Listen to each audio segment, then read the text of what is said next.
Good morning, guys. I hope everyone's well. I am going to hand you over to Sakile and Geeta, who will be facilitating the session. It said that the meeting will start shortly because we didn't start the meeting yet. So I hope everyone who is supposed to be in is in. And yeah, Sakile, over to you. I'm gonna leave. I hope you guys have a fantastic session. Please ask as many questions as you can, and enjoy. Thank you. Thank you, Ms. Lyson. Hi, guys. Once again, I'm Sakili Sitsole from the Advancement and Alumni Relations Unit. I would like to introduce Mrs. Geeta Winter from Performability SA. Uh, she'll be taking us over a session for our CV writing and LinkedIn workshop. I just hope, guys, everyone will listen attentively. And also, if you have a question, can you just maybe just wait for Mrs. Winter to just go through whatever she's going to, because she might say something that you wanted to ask her. Just give her a chance. And then after she'll give you a platform for you guys to ask questions accordingly. And I hope this session will be very fruitful to you guys. Uh, yeah, just give Ms. Winter uh, a wonderful session, guys. Thank you. Thank you. Okay, good morning, everybody. Um, we did the job search strategies one, and you guys asked if it was possible that we look at your CVs and do some LinkedIn.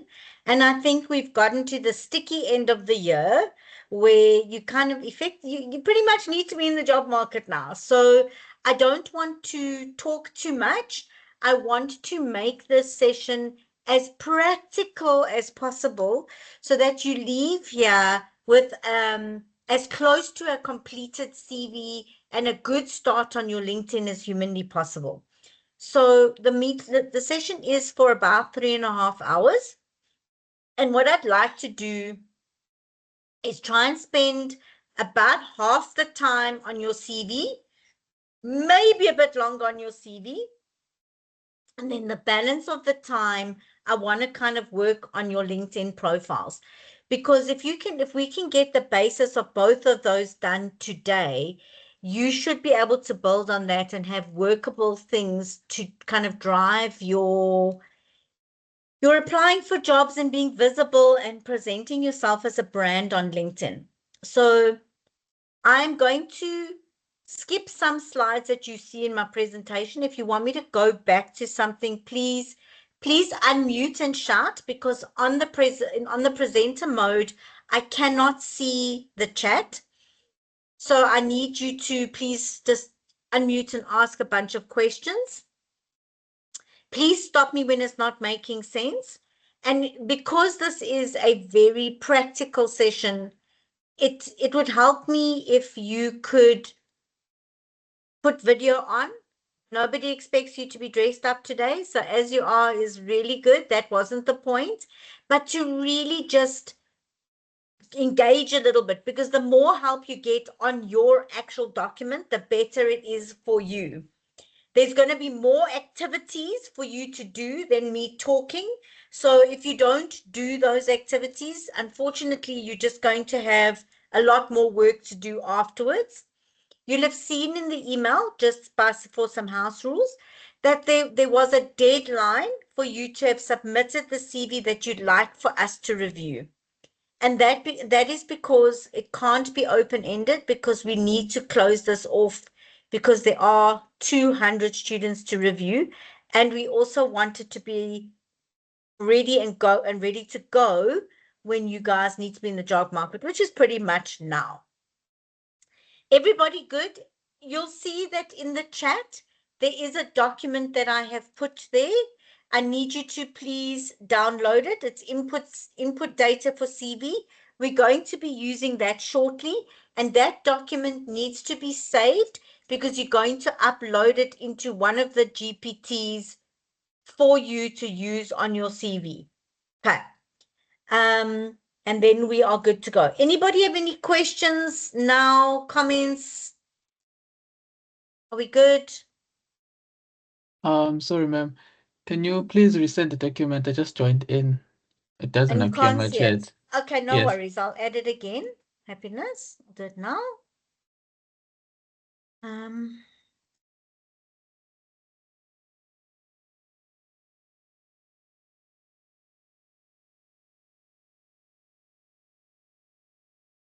Let me see. Why won't it let me add another document?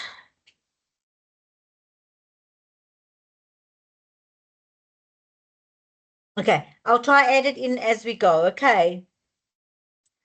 Let me see if I can drag and drop, because it doesn't seem to want to let me do it now that the meeting has started. Okay, but let's go. Can we do it?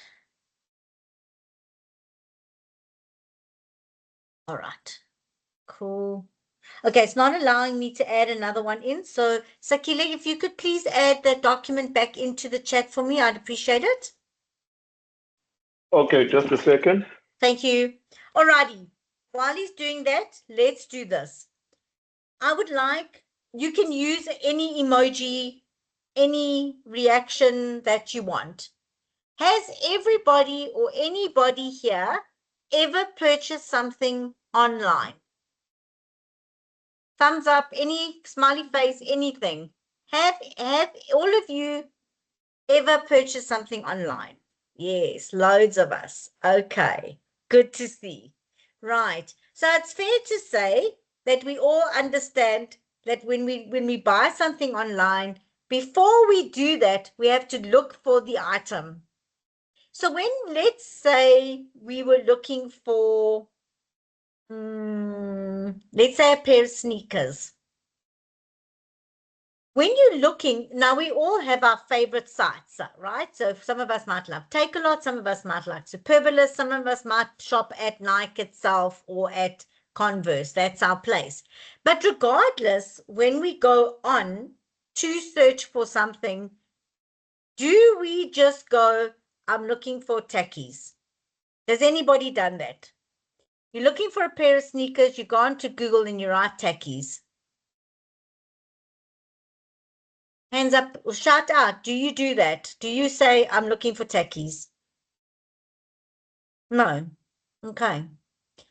If you're looking for a pair of pink Converse sneakers, do you put there pink Converse sneakers? Who'd agree with that?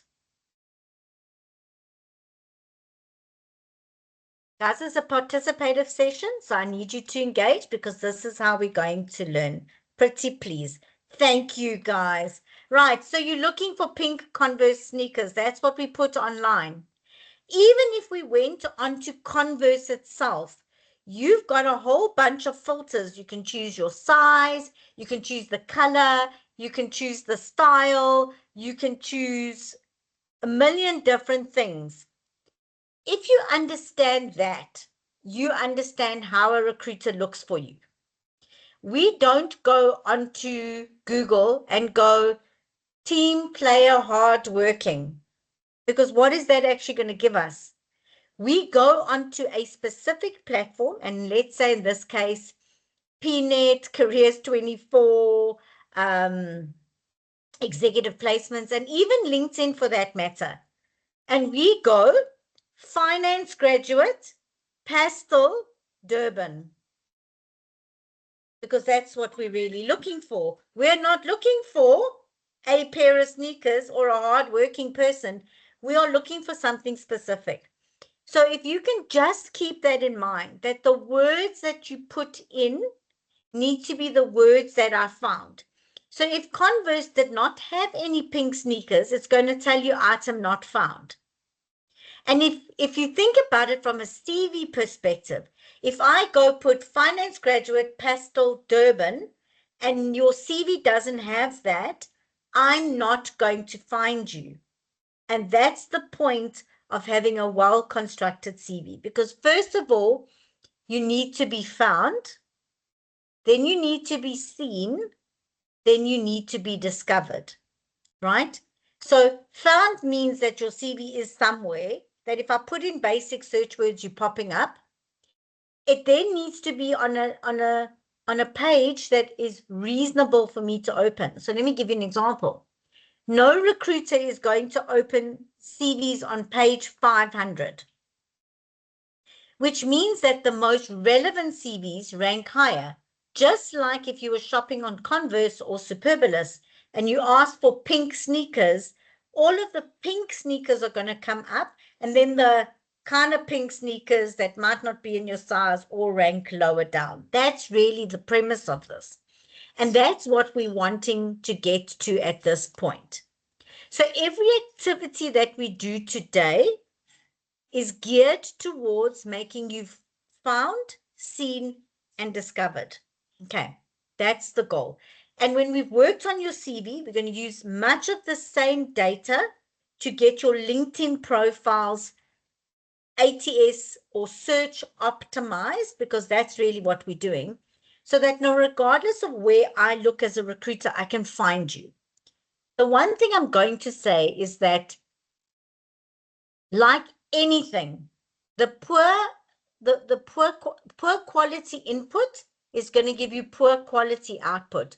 So I really encourage you, as we work through these activities, to make sure that you spend enough time and give enough quality input.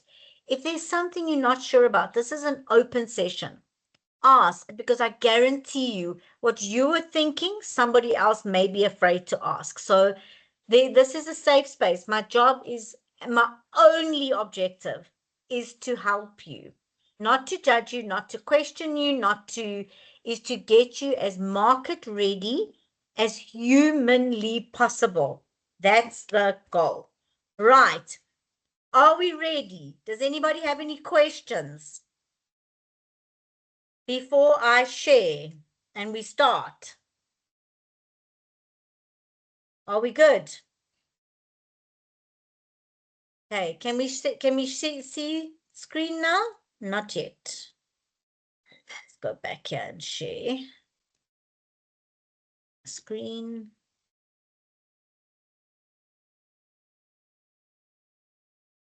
Right, can everybody see? Thank you. Just remember, from now on out, I cannot see thumbs or chats. I need you to please unmute and shout out. Right. Here's the brief. You and I in the car together, we go screaming up to the Pick and Pay.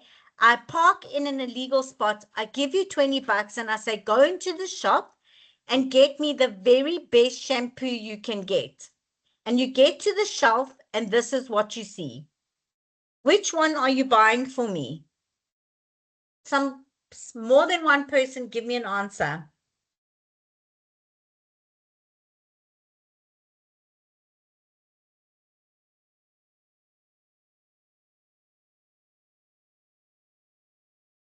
Somebody?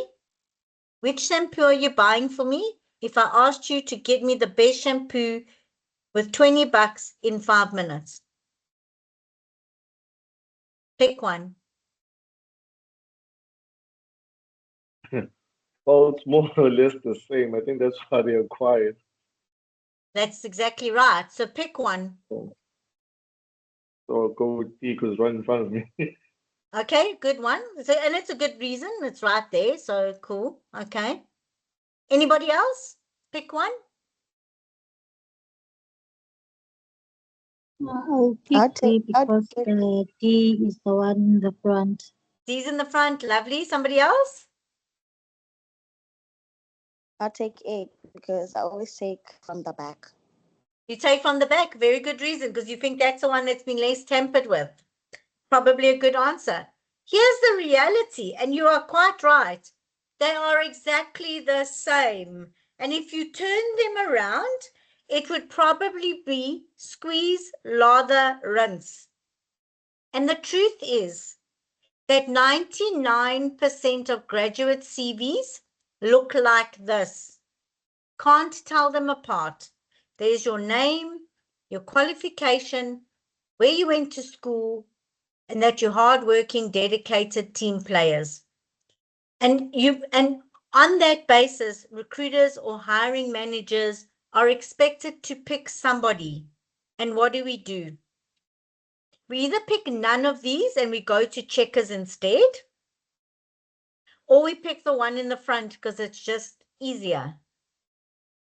So if your CV looks like this bottle of shampoo, and if you can just keep this analogy in your head, a recruiter's either missing you altogether because there weren't enough search words to find you, or we opened it, saw nothing of interest and closed it, or we shut it down and we moved off to pick and pay or to checkers down the road because this was not servicing the need that we had to fill a role. So it is critical that when we're looking at what our CVs look like, that we keep this in mind. If it looks that stock standard, you've given me nothing to work with. And I'm most likely, given the state and the number of graduates in the market, I'm most likely just going to move on. So you've lost out. Right. Okay, I'm not going to skip this one because we did a... Right. So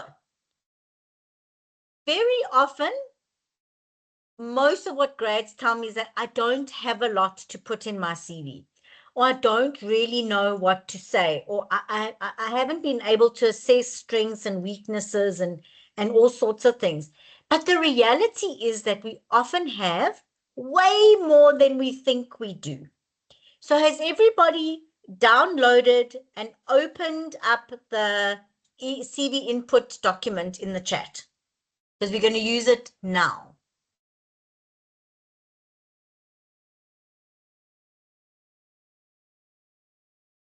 Everybody? Anybody not done it? Need 1 second?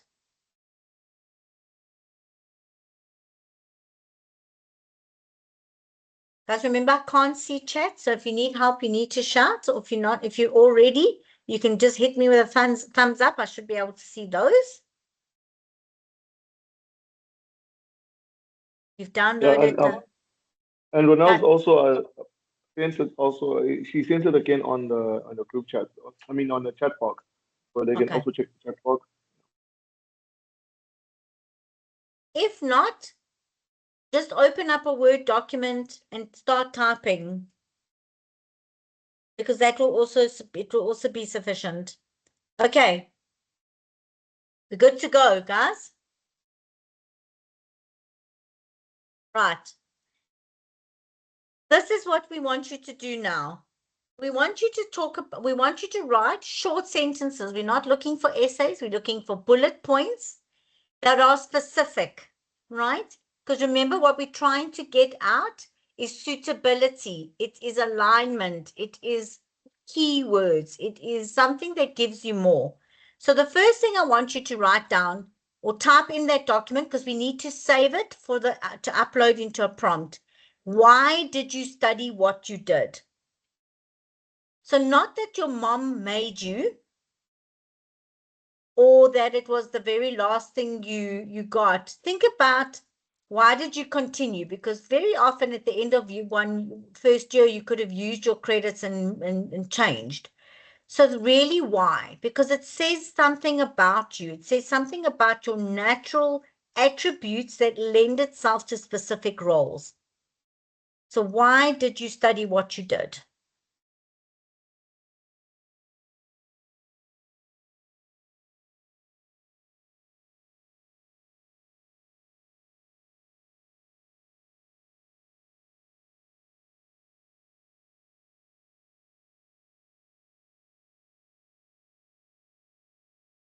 I'm going to stop sharing for 1 second. I just want to...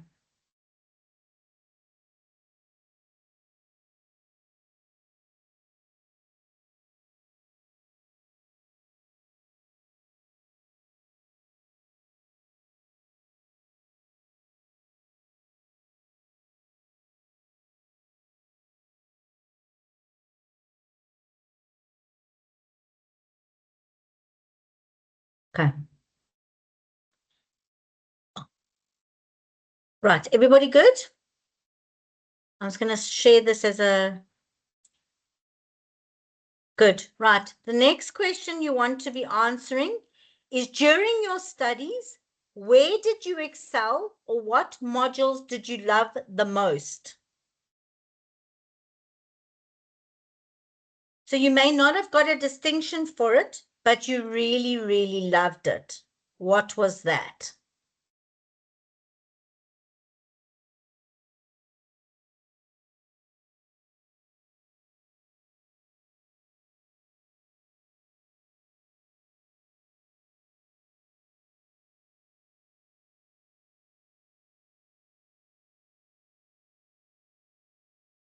You really want to note down distinctions or something above 65%, but also what did you love?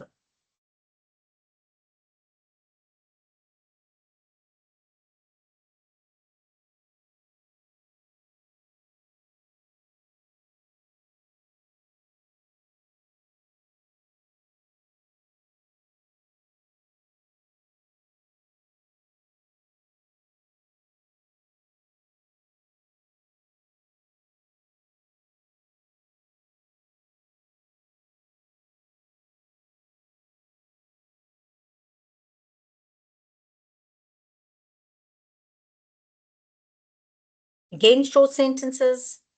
Don't need to write lots of stuff. If you want to, and it does help, you can say why you loved it the most. What about it was intriguing, interesting, enjoyable for you, because that also helps to create a picture.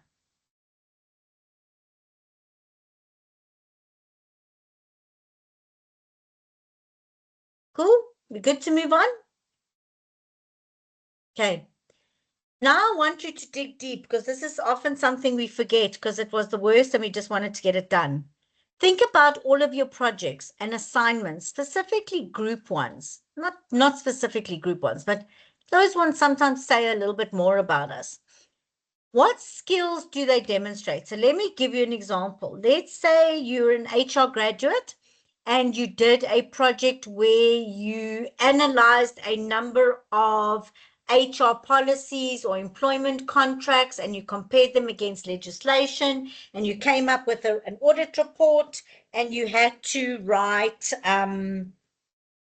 some recommendations to be better aligned. That would be a really good project for an HR graduate to talk about. So think about projects that you've done. This section, you may need to be a little bit more specific. So you can't just write HR project. You need to write employment contract analysis and recommendations as an example. Everybody okay with this?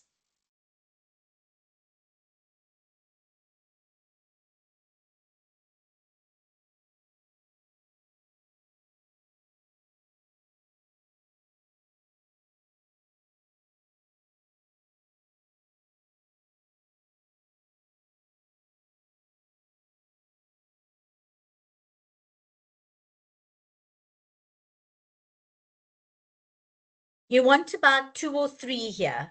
The more you have, the better. So it is something you can go back to. But for the purposes of this, I'd like you to at least have 2 or 3 projects or assignments that really talk about skills that you demonstrate or knowledge of your space.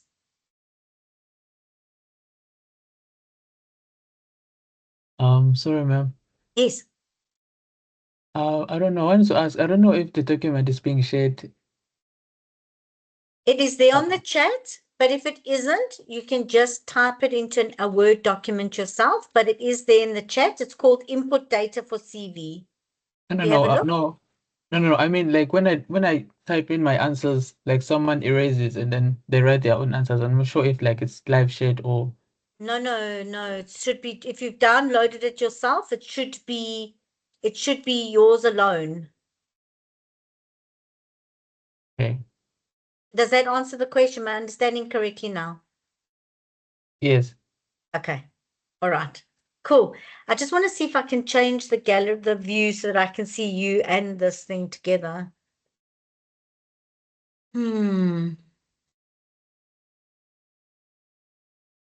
Okay. But if we've got that one, right? Next question. So all the projects you've done, any part-time work, VAC opportunities, volunteering, part-time work that you did, even if it was just for waitressing or something, anything that allows you to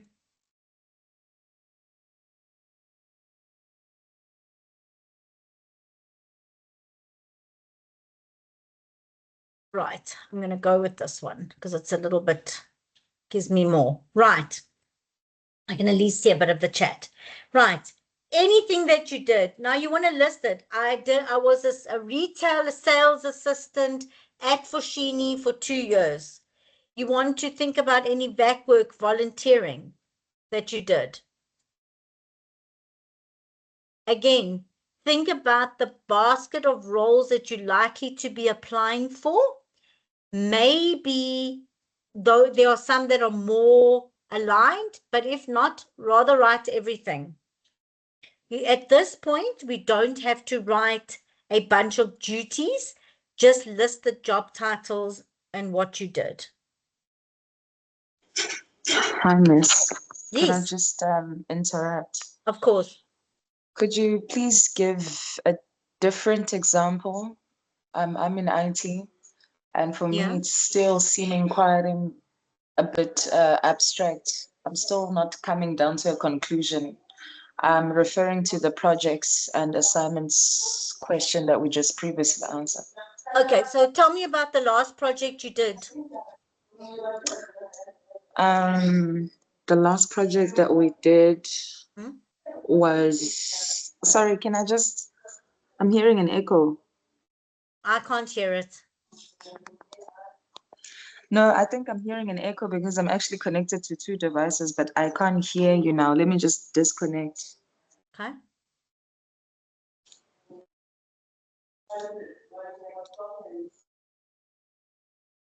That better? Sorry, just please give me No a worries. second. Anybody else want to ask a question in the meantime? Oh, okay.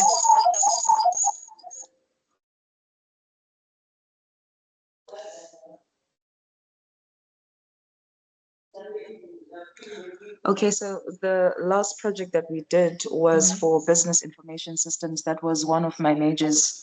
Mhm. And in that project, we had to reach, it was a sort of a capstone project. We had to Okay. reach out to whatever business, and our business that we reached out to was a workshop, or I forgot the name.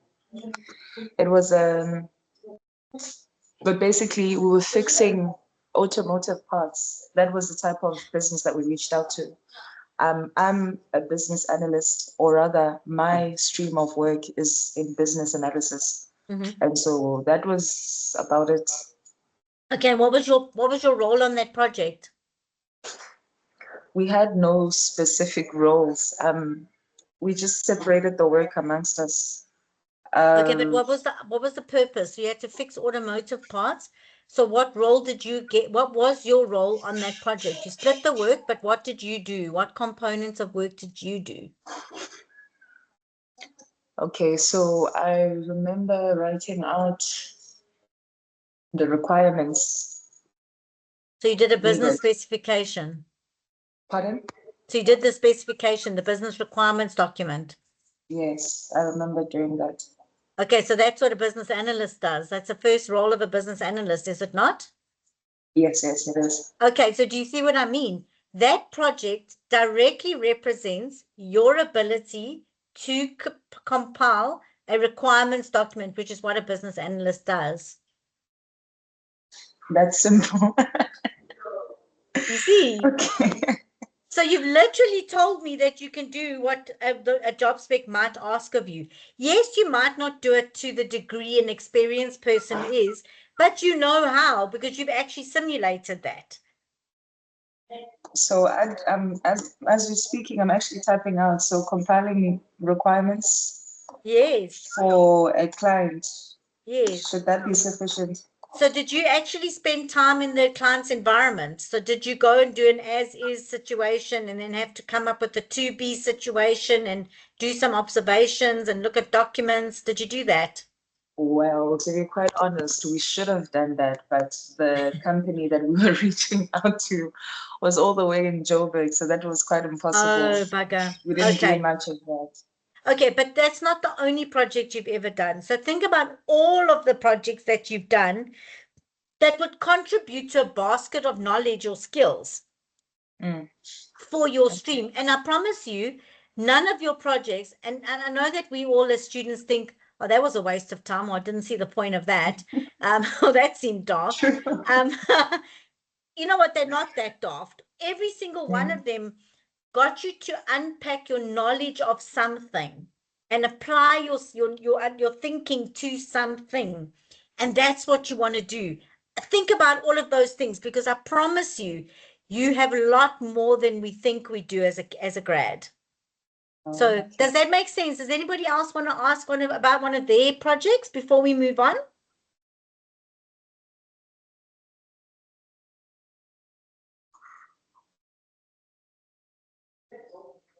No?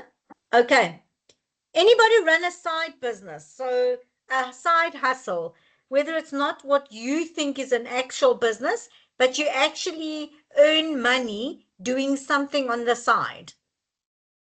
I want you to list that. What the business does, maybe your target audience, and because let's think about that. Even if we sell, let's think about this. Even if we sell a product on campus or at a res, think about all the things you actually need in order to do that. You need to have stock management. You need to do business development. You need to have sales experience. You need to have financial knowledge.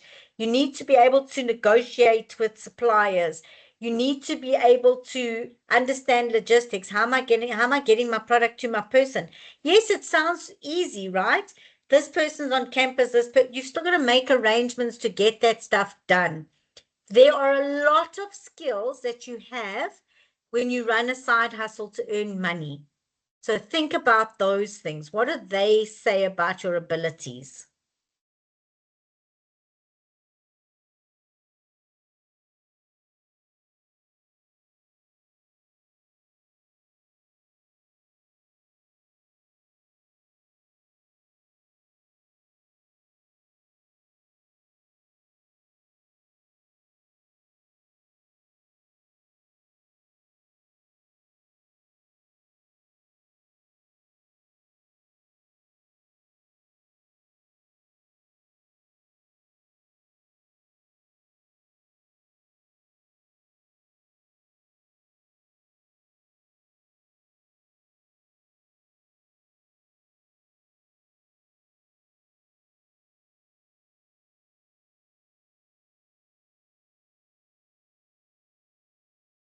Anyone, guys, please don't be shy. Yeah. So I'm saying the more you talk up, the more one-on-one help you're getting. So use it. Right. Anybody run committees or leadership roles? So you may have been the treasurer at RES. You may have been your RES ambassador. You may have had a key role in a committee on campus. You could have done some work for your church or your church organization where you ran youth events. All of these contribute to your ability to organize, lead, report. So think about those. Where were you involved? And please we really don't want to include anything at primary school. We're talking about at most matric as a prefect, but specifically in the last 3 years on campus or related to. It doesn't have to be on campus because church not necessarily attached to universities. Yes, I think there's a hand. You're welcome to unmute and ask. Hi, Ms. Gita. Could you please repeat your question? So that I think I have an answer, but trying to get the Okay. question. Okay. Okay. So the question is, so what I'm trying to get out of you or out of this question is to think about the skills that you use differently. So if you ran youth events at your church, or you were responsible for certain leadership roles, say in your res or on a committee, or you were a key member, say in the sports club at your university, and you organized races or membership, or you were the treasurer for your res. We're looking for opportunities to demonstrate skills. So this is just one way. And if you don't have any, that's okay. You can just skip it. But I want us to start thinking about all the places where we showcase ability. Might not all be relevant, but I just want to, we're going to see whether we can use it in your CV or not. So don't worry about whether you think it's hugely relevant or not. We don't want to know that you were the first team cricket captain in primary school, though, if that makes sense. I think my one would be I was a residence advisor last year. Mm-hmm. Yes. And So what did that involve?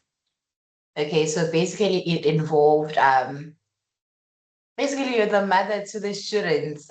So you're taking care of their mental health issues, you're directing them to the right people.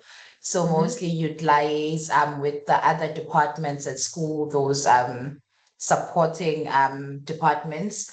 And you would come up with programs to do for them to promote social cohesion within the residents. Okay, cool. And also, good one. we'll collaborate with the other residences to do a program together. Just making sure that they are well taken care of at residence and they feel that they have the support that they need, as most of them, they are first years. Okay, and perfectly good. Tell me what did you study? Well, for my first diploma, it was business and information management. Also, Okay. my advanced diploma, and then I did my postgrad in business administration. Okay, and what type of roles are you ultimately looking for when you go into the job market? What are you looking for? Okay, I would look at project coordination because we did projects management. Okay. And as a side hustle, I do content creation on the side, so I would know Okay. how to handle a project. I also look at office based roles, as I have well, my internship was mostly office based, so Cool. say yeah, office based. And I've been looking at risk administration, so Okay. yeah. Okay, so I want you to have heard what you just said to me, right? You told me all about your ability to deal with people, to coordinate, to come up with projects, to liaise with different business units and with different raises to run and coordinate similar projects. Does that not almost identically talk about a project administrative type function? Yeah, it does. Would it have been on your CV like that if we hadn't gone through this?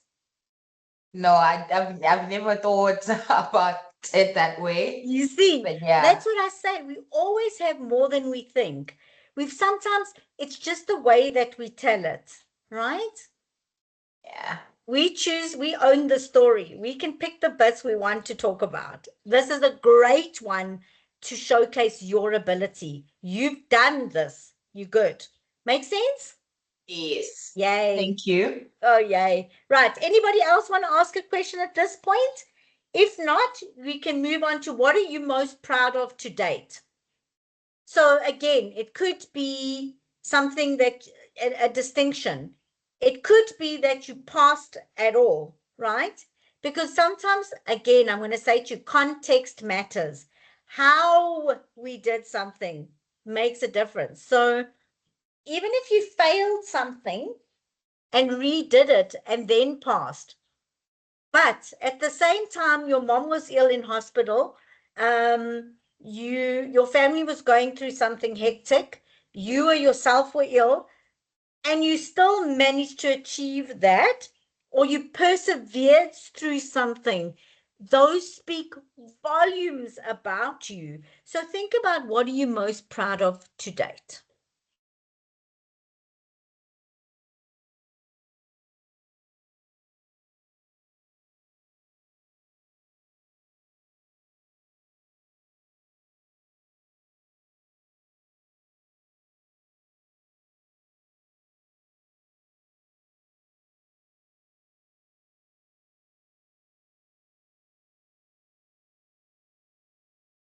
All right, guys, this is an interaction session. Just don't be shy, guys. There's no right or wrong answers. Just, Yep. yeah, just interact. Yep. And I hope you're all capturing this as you go, because we need to save this document that you're working on, because we are uploading it with your CV to AI shortly. So it shouldn't be something you've got in your head. You should have been capturing it on your document or on a Word document. Right, let's go. What you're most proud of is not always what your friends and family are proud of. Sometimes we underplay something, but your family and your friends are really, really proud of something that we don't consider as the most important thing. What do you think your friends and family are proud of?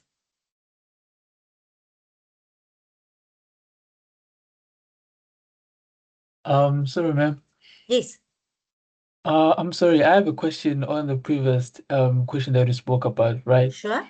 So, and since you've mentioned that we tend to have like more than what we think, right? And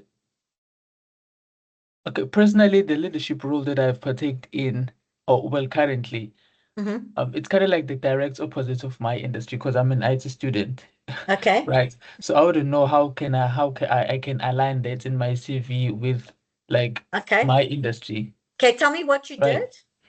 did. So currently, I'm a member of an organization on campus. It's called the Green Campus Initiative, Yes. right? Which is a program that promotes environmental sustainability in or around campus or in student Okay. residences, Okay. right? So I'm newly elected as a Green Campus Initiative executive. My Okay. portfolio is public relations. Okay. So I wouldn't know how to align that with my like career or course Got it. as an IT student. Okay. What kind of IT role are you hoping for? I'm an IT student majoring in business analysis, Okay, basically. business analysis. Alrighty. Yes. So, and you're in the PR and sustainability. Yes. In IT, there is a huge focus on green and sustainability, how we dispose of products, how we look at emissions, how we utilize equipment, how we recycle all sorts of things. Lots of that is very relevant to the IT space. And you know what? Not everything has to be directly related, right? The Yeah. fact that you are willing to be involved in other initiatives in the workplace, there are many, many diverse projects where you can network and you can apply the project to your own department. So I would still put it in because it has a direct impact. Sustainability is a big thing. Yeah. Responsible disposal of product in an IT space is a big thing. Lithium batteries, all sorts of things. But from a PR perspective, it's a vital one because, again, in that stream that you're in, the ability to communicate concepts and to gather information is critical to your type of role, and you're doing exactly that. Yeah. Make sense? Yeah, it does. Thank you. Okay, good. Right. So we should be at the point, one word that you would use to describe you.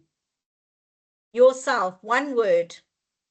And please don't use the cop-out, team player, hardworking. Be more creative about yourself. What word would you use to describe me? So let me give you an idea. If I were to use that word for myself, my word would be curious. Curiosity. And that feeds almost directly into my line of work because I deal with people day in and day out. And my exact job is to find out enough about people to represent them well when I present them to one of my clients. I live, eat, breathe new learning, new ideas. So that curiosity would be my word. So what about you? What really describes you? One word. Somebody want to give me their word? And then tell me what it is that you're going to study or you have studied and what you're going to do or what job you want, because then I can show you how it's going to be relevant.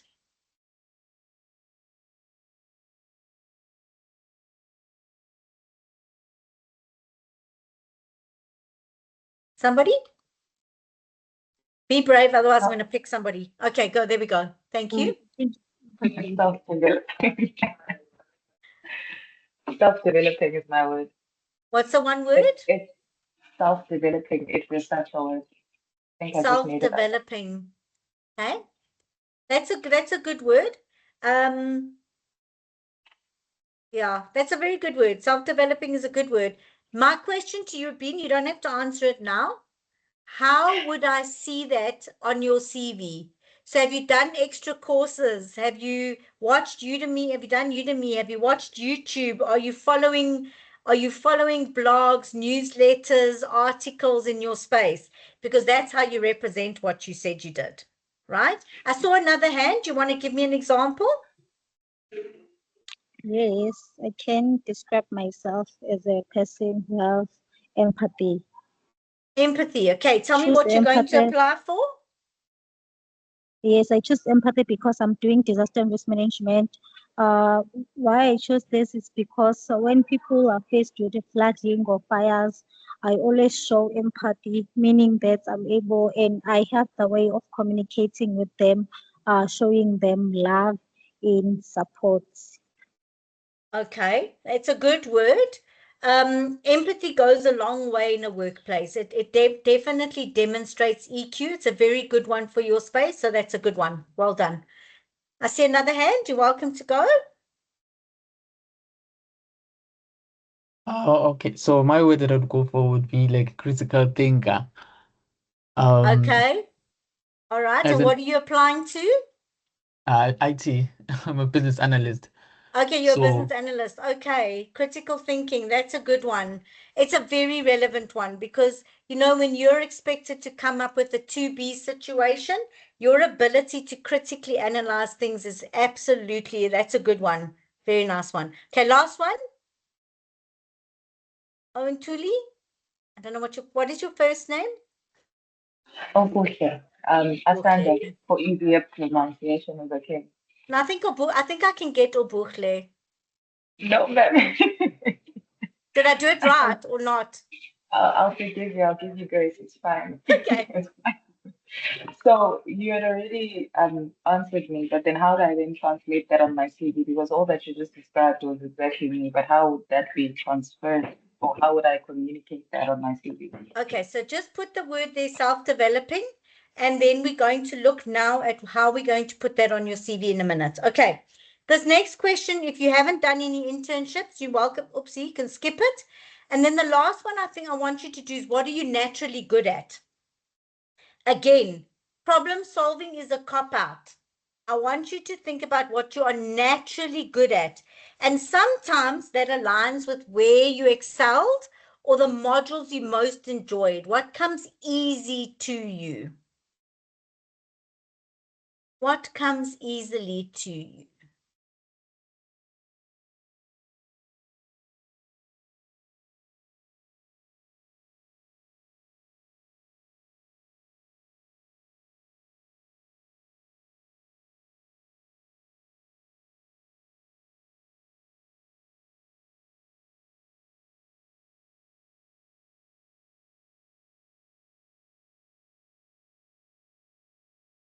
Okay, besides the people that are actively sharing, does somebody else want to tell me what you think you're naturally good at? And then let me help you show you how it's going to be relevant. Yes, let me see, I can see. Es Dube, you're welcome to just chat. Don't have to. Oh, hi. Am I audible? Yes. So I went with tech tool utilization. Okay. My current career path is IT, specifically software development. Okay. What do you think in that space you're naturally good at? Tech tool development, you said. No, utilization, the ability Okay, to so tell me utilize what tech that tools. means. I can easily learn a new tech tool and be able to use it to solve problems if it's a problem-solving tool. Okay, so are you trying to say to me that you're equally good I can give you something in C#, and if you weren't familiar with Java, you'd learn basic Java in order to get something to work. Is that what you're saying? Yes, yes. I can easily integrate even into a new programming language based on the one that I know. Okay, so what you actually are is tech adaptive. Oh yeah, something like that. Okay, and that's a great one in software development because tools change all the time, projects change all the time. In one project, you may be using SOAP UI, and another one you might use Postman, and then one day you'll use Azure, and one day you'll use AWS. So that is a really, really good one, especially if you're going into consulting spaces where you need to be tech agnostic, where you are comfortable in learning and using new tech. It's a really good one. Very nice. Okay, last one, because then we're going to move on. I see a hand up there. Looks like M. Kuzwayo.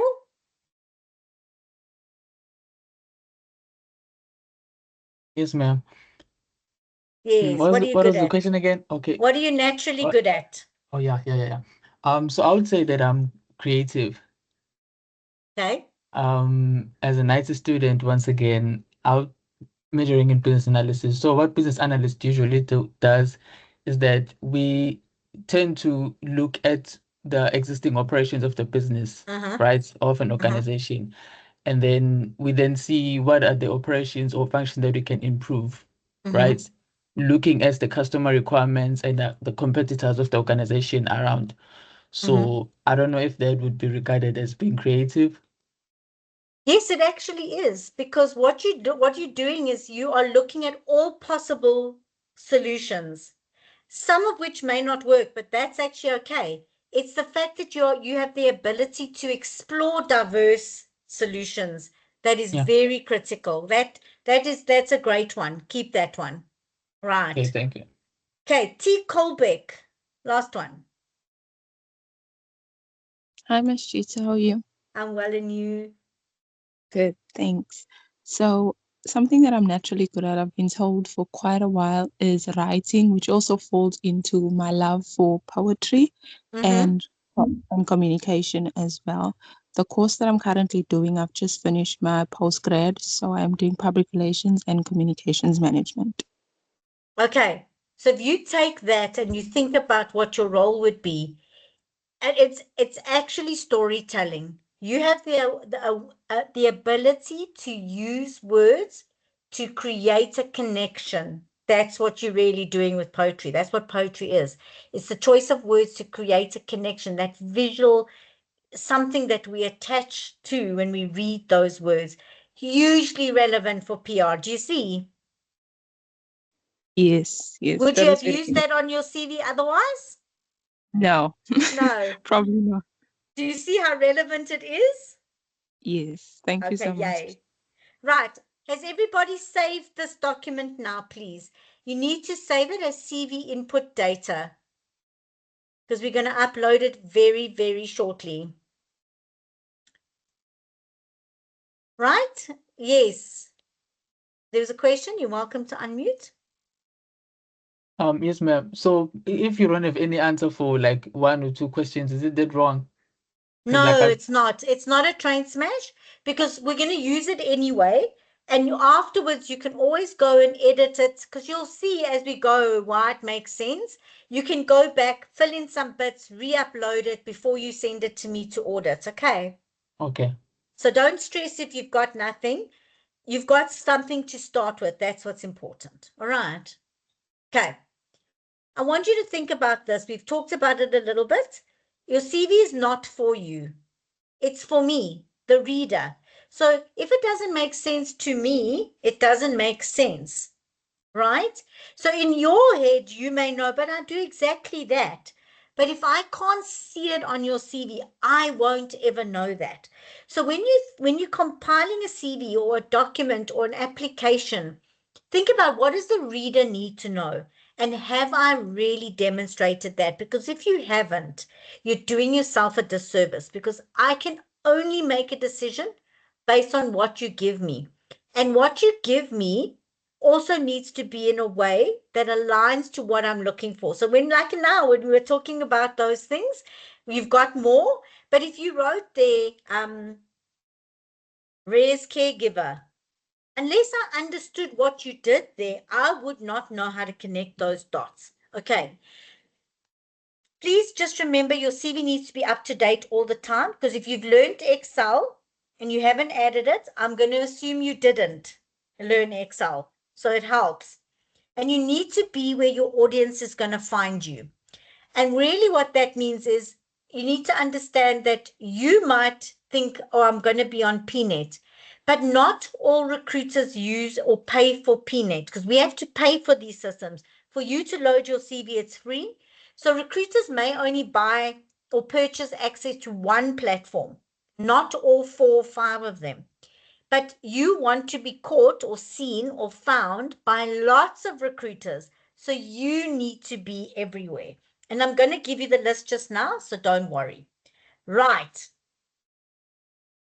Choices. Now, unfortunately, I already gave you a heads up by attaching the template to the mail, but I want to just quickly explain it because I want to get on with doing the practical so that we can get to your LinkedIn.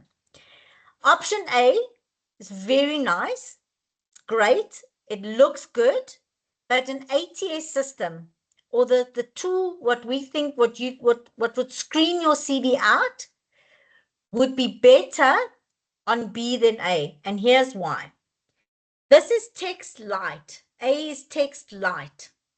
You can see very few duties. If you compare these duties here, right, to these duties here,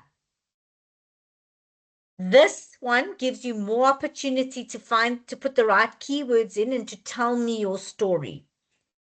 Over here, I know, because I've learned this, that this is Adobe InDesign, this is Photoshop, this is whatever, right?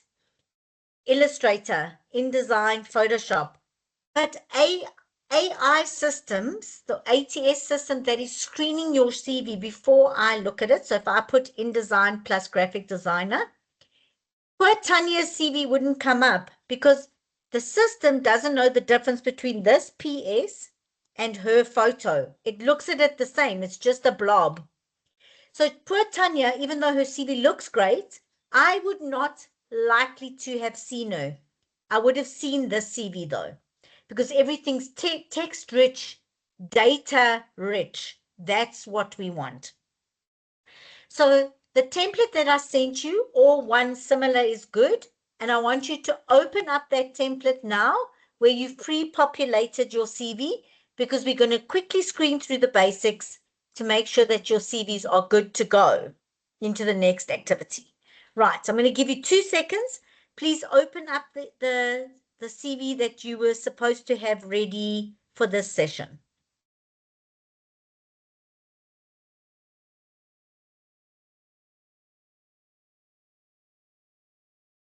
I'm going to give you a minute and then we're going to start.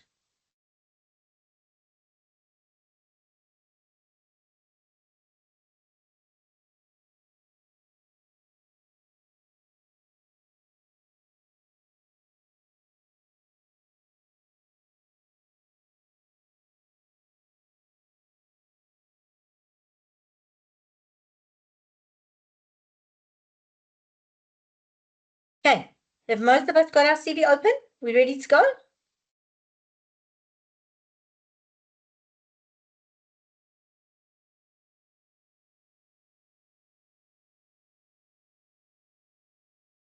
Right. Your CV needs to be as simple as this. Who you are, so that's your personal details. And we're going to go through a list now of what needs to be there and what doesn't. Why? So that's your value statement, your profile statement, your executive summary, whatever it is that you want to call it. And that tells me why I should look at your CV.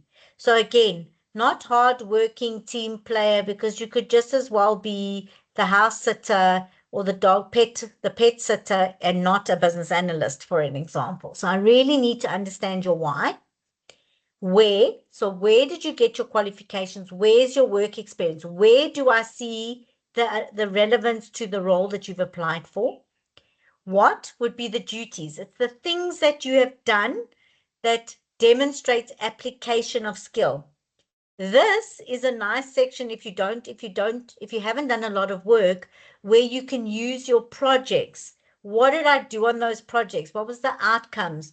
What was the expectations of the projects? What was my role? So that's a really nice one. And then how? What is the context? So let me give you an example there. Let's say you are a finance student and you put reconcile bank accounts as a duty. There's a massive difference between reconciling a small bank account with 10 lines and analyzing 5 bank statements with thousands of transactions each. That context speaks volumes about your actual ability and capacity. Now, it might not be exactly the same, but let's say you develop websites. If you do a very easy 2-page, 3-page WordPress, that's fine, template-based, no problem. But if you've developed a complex e-commerce system with a payment gateway plugin, that's context. Context matters. It gives me the picture of what you are capable of. Anybody have any questions? Because we're going to move on to your actual CV now. Comments, questions? Nope. Okay. Right. When your CV is open now, let's do this. You do not need your full address on the CV. Your suburb and your province are good enough. So for me, it would be Johannesburg, Gauteng. Or if I wanted to be a little bit more specific, I could go Northcliffe, Gauteng. Because the full address just gives people too much data to clone you with or to use it for ill repute. So just your suburb and province, good enough. You do not need to have your full ID number. A date of birth is sufficient. Again, giving people your full ID number is just too much data. You can skip religion. We do not need to know your religion. It is of no relevance to your ability to do your job. Your marital status or number of children that you have, we do not need to know that. Again, it's potential for discrimination, and it is also irrelevant to your ability to do jobs, and potentially opens up the door for unconscious bias. Single mothers with young children mean that they're going to take lots of time off work. Utter rubbish, but there are those people who think those things. You can remove your health status. Very often you'll see on CVs that people think they're in good or excellent health. The only time you need to do it is if you have a listed disability, something that needs accommodation in the workplace or is on the list of classified disabilities that contribute to BEE scorecards. The only time you need to list your health status. We don't need to know about your hobbies. And I'm going to say a big if or a but, unless you can demonstrate relevance to it. So for the IT developers, as an example, the fact that you play strategic games, gaming is a big thing in the IT industry. You might want to include that. You might want to you blog as a hobby. If you are in the PR space or if you're in the content creation space, that would be a hobby that I would like to have seen on your CV. But if you knit or if you're a gardener, you might want to think about the relevance to it, in which case rather leave it off. Okay? School achievements, depending on how long you've been out of school. Even at this point, you can drop off anything that happened in primary school. And if you've been working for more than 5 years, 3 to 5 years, you can even leave off high school achievements. But at this point, if you've got really very little else, you were the captain of the first team, you were a prefect, you were something that held some form of leadership or status in your school, you might want to include it now. So if you've checked your CV and you can delete all of this stuff now, then you've got a CV that you're a little bit further along. Anybody, are we happy to move on? Does anybody want to stay here for a second?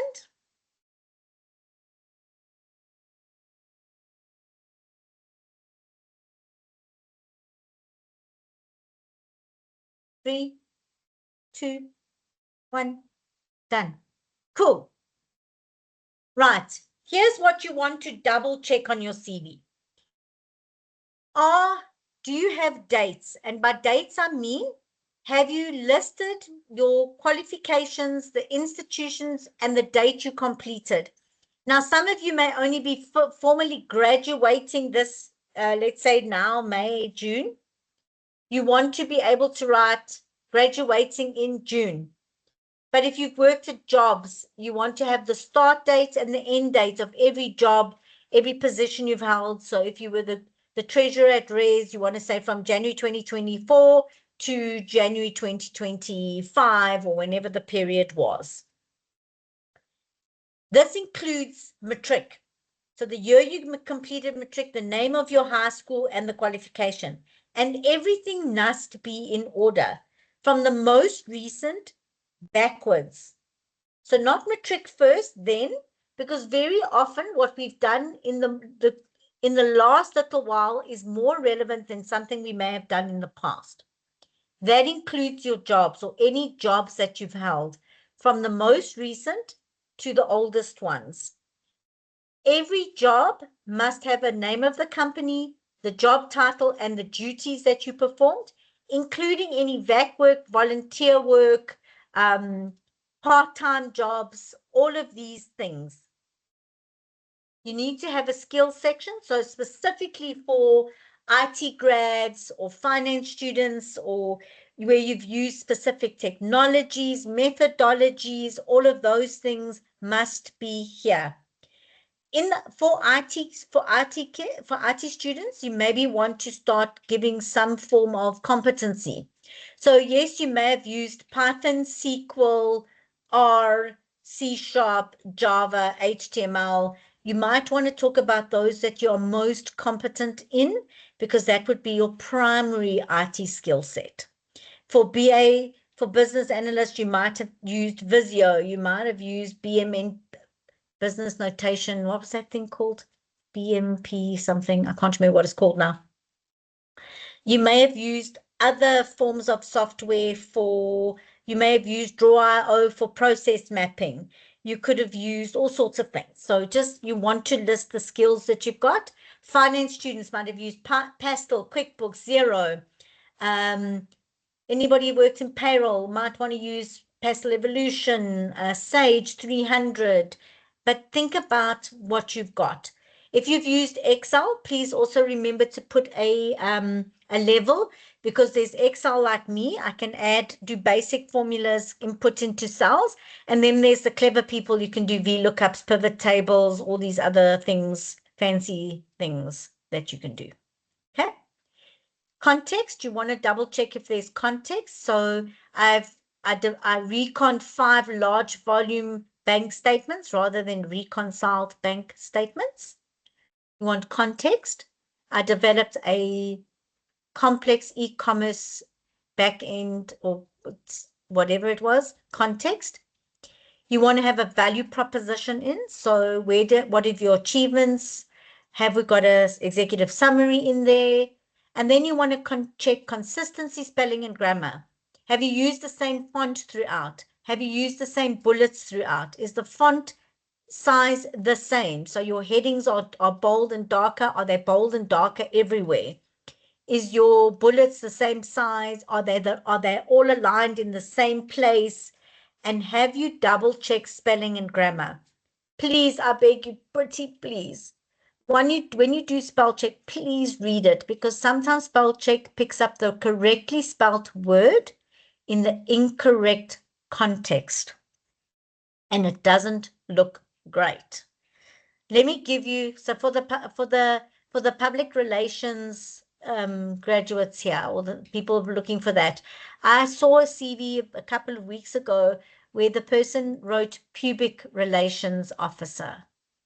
Right word, wrong use, problem. Okay.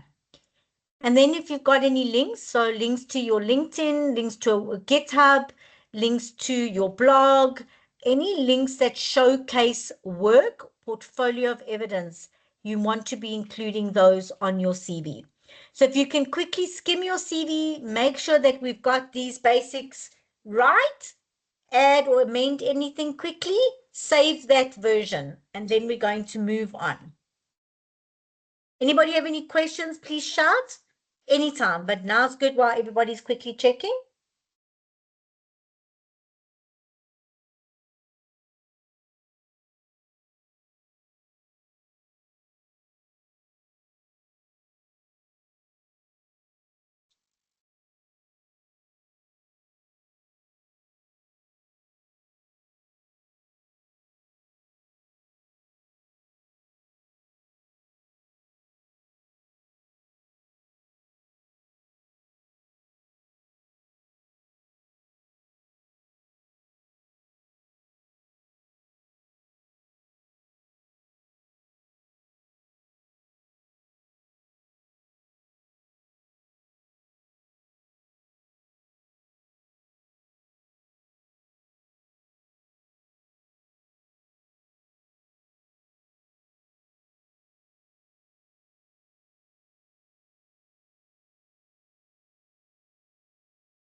Miss, Yes. just out of curiosity, I'm looking at my CV here. I had bullet points.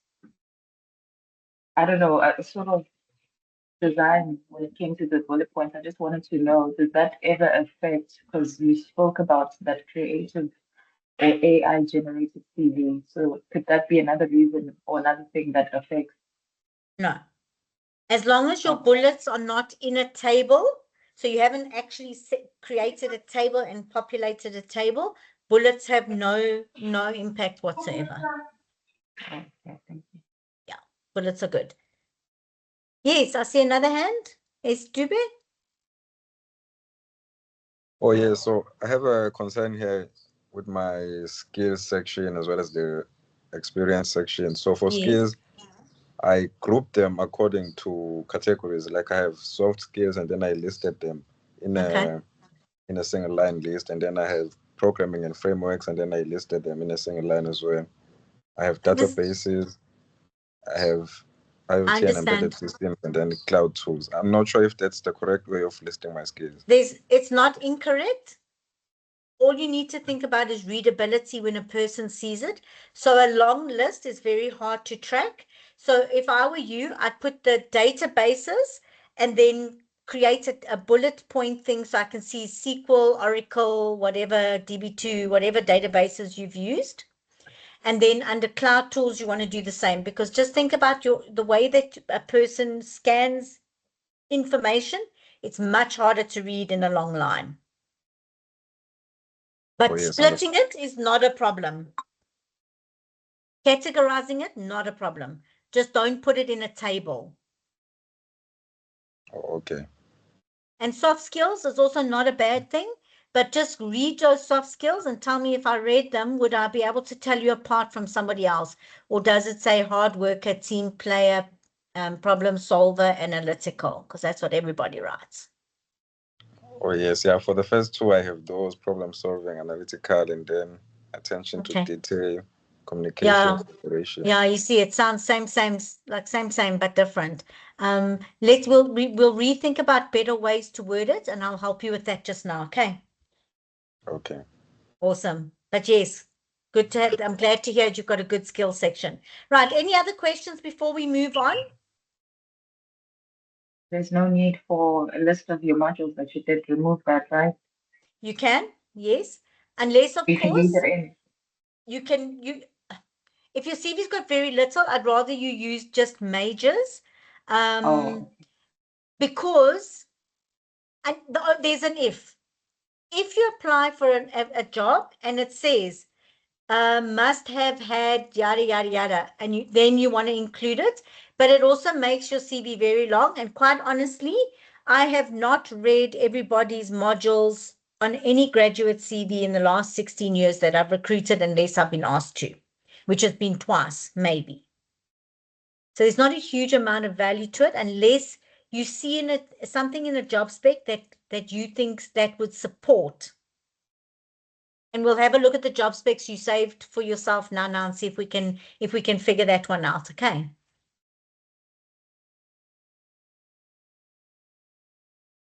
Right. Good basic structure. You can put your contact details in a header. That's fine. AI can't read stuff that's typically in a header, but it doesn't need to read your name because I don't know you until I find you. So it doesn't really matter. But you need a nice summary page. So that's your value statement, your summary of work, your summary of qualifications, and your key skills. And if you're using the template that was attached to the mail that you got, this would be that template already is set up that way. Then you need your work in detail section. So that's your jobs per role with duties, skills matrix, project summary, portfolios of work, achievements and context. That's really what we want to be seeing. But we're going to play around with that now. Right. We've talked about this already, but the only thing I didn't ask in that initial in CV input data is what you do in your personal capacity, right? So let's say you're an IT student, doesn't matter. People hear the word IT and immediately think you can troubleshoot their laptop because the E button doesn't want to work. Or you are a graphic designer, all of a sudden everybody that needs a logo crops out of the woodwork. So if you do stuff in your personal capacity that isn't formal work, and sometimes you're not even paid for it, you might want to consider that as well. Sometimes you might be paid for it, sometimes not, but just think about the application of your learning, even if it's in private. Okay, right. Okay, now we are going to customize your CV. So everybody should have had 5 job specs that they saved onto a separate document, right? Does everybody have that?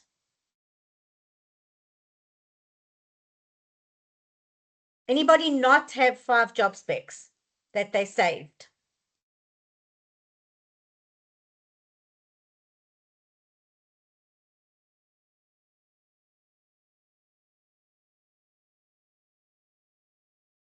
Are we all good to you for this?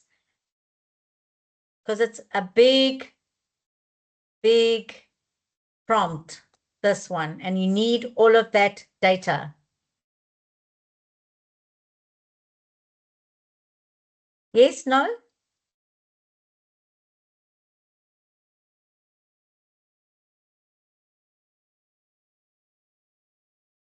Right. I've put the prompt in the chat. I want you to open up your AI of choice, Copilot, Claude, ChatGPT, whichever one it is that you're going to use. And I want you to input your current CV and the 5 job specs. If you want to, although I did it in a separate one, I want you to then run this prompt together with these. You'll see it is a very, very long prompt.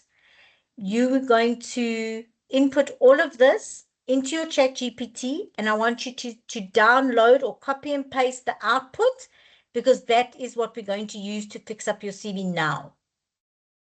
Anybody not sure what they need to do? Yes.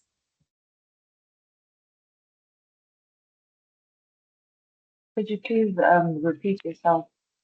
Okay. Sorry. So you're going to open up any of the Gen AIs you choose. So ChatGPT, Copilot, Claude, whichever one you choose, whatever one you like using. You're going to copy this prompt that I've put in the chat from Act as an Expert Career Strategist, and you are going to upload your CV that we've just saved and the 5 job specs that you saved for in readiness for this, and you're going to run this prompt, and you're going to save or copy and paste or download the output because we're going to use the output for your CV. Cool. Everybody see the prompt? It's a very long prompt. It is very detailed. It's going to give us a lot of stuff.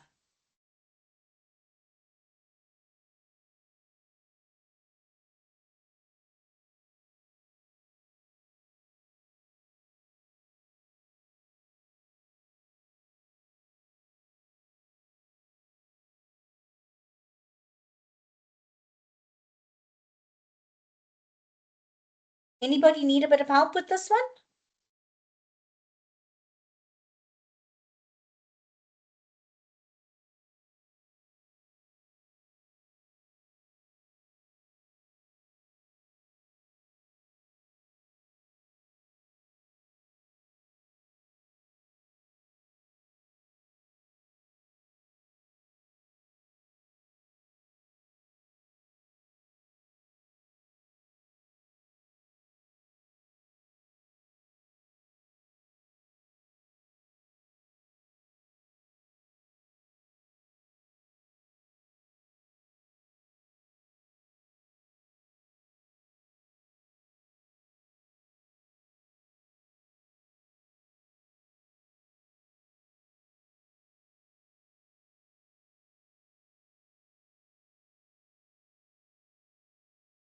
Miss, could you please give examples of potential job specs in the IT market? I'll be honest, I did not do this. I must have read the message wrong. It gave a date of the 5th of December, so I thought that's when the job specs would be needed. Okay, so you would need, so you need to go onto either LinkedIn, PNet, which some job portal, and you need to find for you, as an example, you might want to go and look for 5 junior business analysts, process analysts, IT graduate programs, anything in that space, and you need 5 examples. In the interest of time now, the more you have, the better the output. But if you can find 2 different job specs that you can copy and paste onto a Word document and save it. The deadline for the 1st of December was for you to have edited your CV and to send it to me to double check. Anybody else not have examples?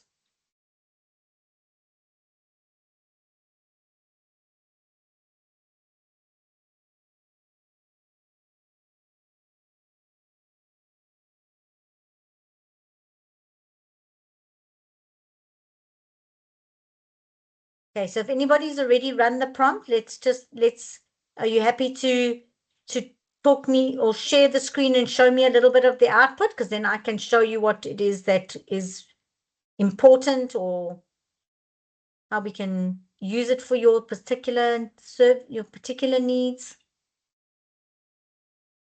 Also, having a look at it will help others. So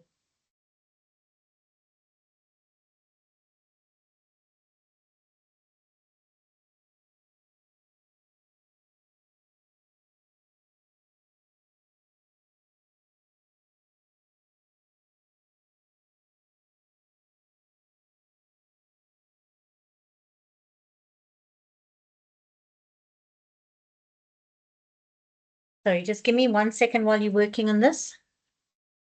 And answer this door.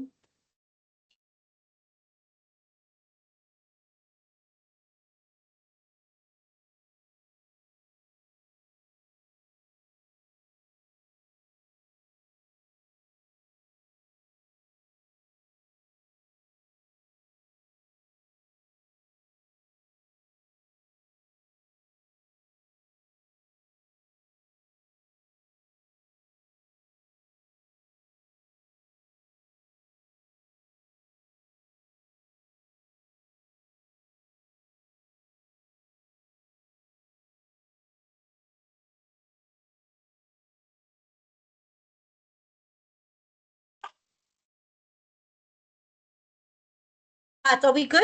Everybody run the prompt? Got some output? Want to talk about it a bit? Anybody willing to share what they've seen? Sorry, ma'am, just to double check, you said like the prompts you're putting it onto AI, right? Yes. And then what about the 5 job specs? You're going to copy the prompt. You're going to upload your CV and the document where you've saved your 5 job specs into the Gen AI and run the prompt.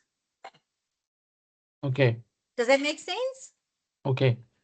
Do you want me to share my screen and show you? Is that easier? Please. Okay. Let me just copy this prompt quickly.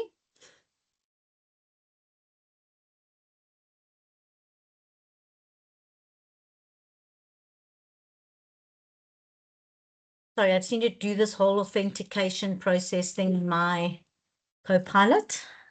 I'll share the screen in a second. Right. Can you all see my screen? Yes. Okay, so here's my prompt that I copied from the chat, right? And then I'm going to add, let me upload a file. I'm just going to upload my own CV.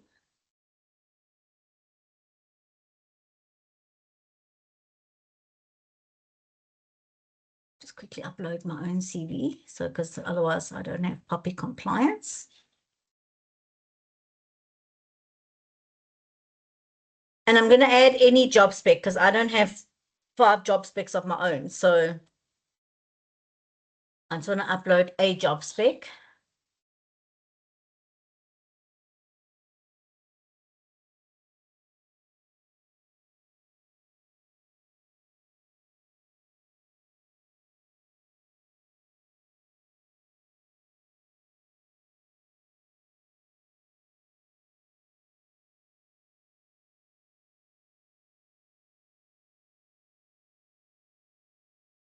Okay, so can you see I've uploaded my CV.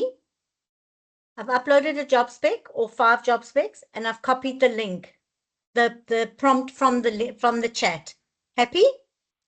And then I'm just going to run it.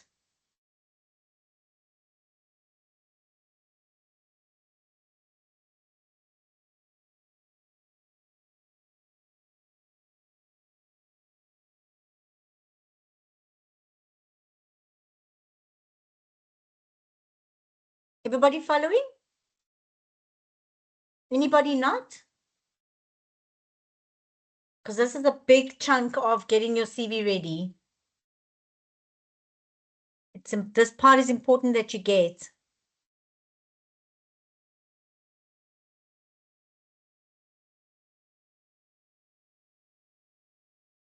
And you can see as it's running, I've asked it to do a lot of things for you.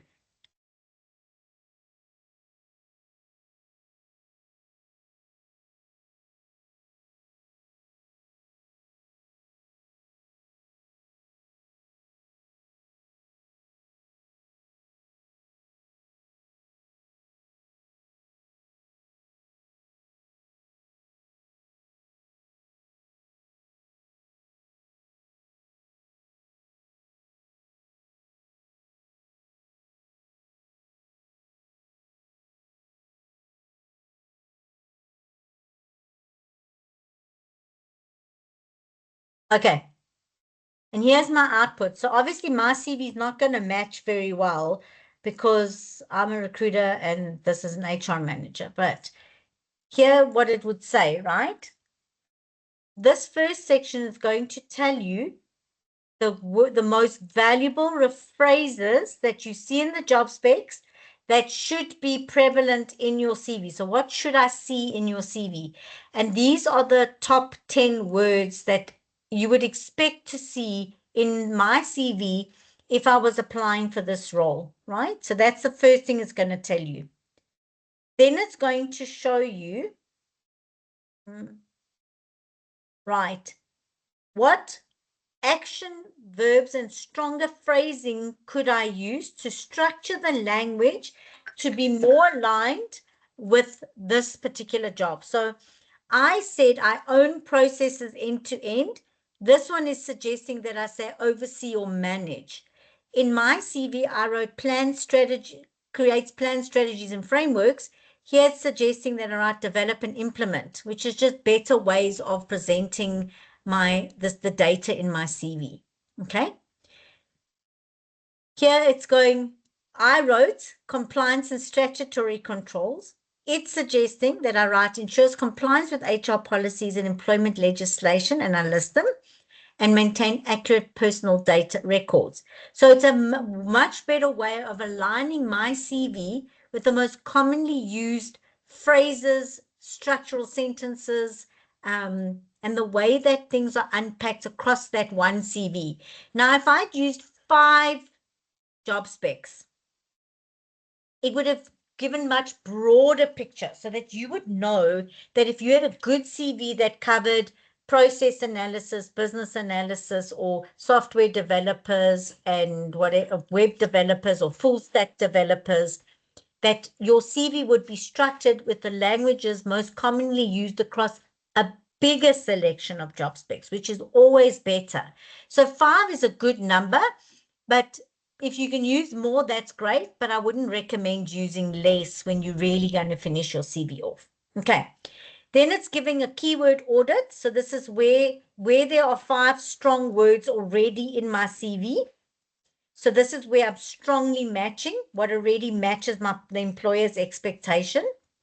And this is where there are gaps, the top 5 gaps in my CV. I don't specifically list labor relations, even though, honestly, I know these things. I just didn't choose to put it in my CV. POPI and data protection, I do it, but it's not on my CV. And the like. So then you've got strengths and transferable skills. This is going to tell you how to use your transferable skills in your new CV. Sorry, can somebody mute themselves, please? Thank you. Right. Then it shows you what strengths and transferable skills you've got that you can use in the CV against those job specs. Then it's going to show you what are the alternative job titles. So that will help you to look for jobs. So of the 5 job specs you put, and based on what it saw on your CV, it would suggest that you look for all of these different types of jobs. And yours will be different. So it will help you to refine your search for different types of positions that will give you a bigger scope of where you can apply. And it's going to write you some Boolean search strings so that you can go off and use these strings to find available jobs in the market. There's a LinkedIn, it's suggesting different keywords for your LinkedIn. So that's why I'm saying keep it, because we're going to use this now in your CV, in your LinkedIn. And this is what it still needs. You need 4 more job specs. It's telling me that there isn't enough job specs. That's fine, because I prompted it for more. And then it will then create a ready-to-use CV template for you. Okay. So does that make more sense? Has everybody been able to upload their CV, at least 1 job spec, and run the prompt?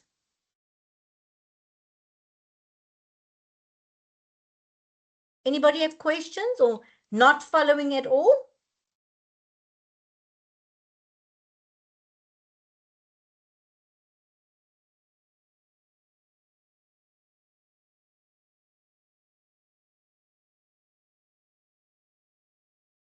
So if anybody's run the prompt, let's talk a little bit about your feedback from it, because it will help you to define how we edit your CV now.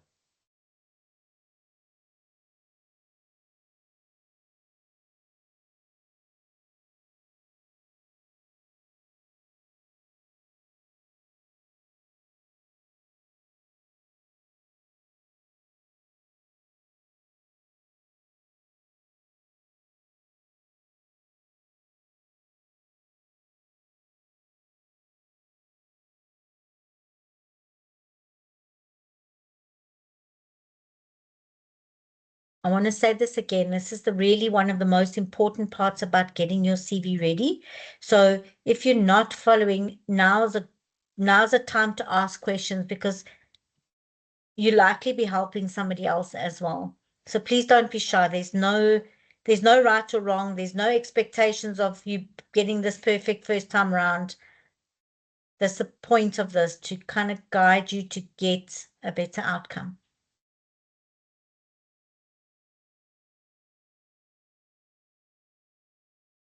I just realized that when I was copying it, I instead copied the link. I don't know, could you please advise me on how to go about copying this prompt? Okay, so you want to copy the Thank you. prompt from the chat. That's where it starts as act as a career strategist, all the way down to the last bit Okay. where it says Alright. explanations for readability. Okay, got it. Thank you. Cool.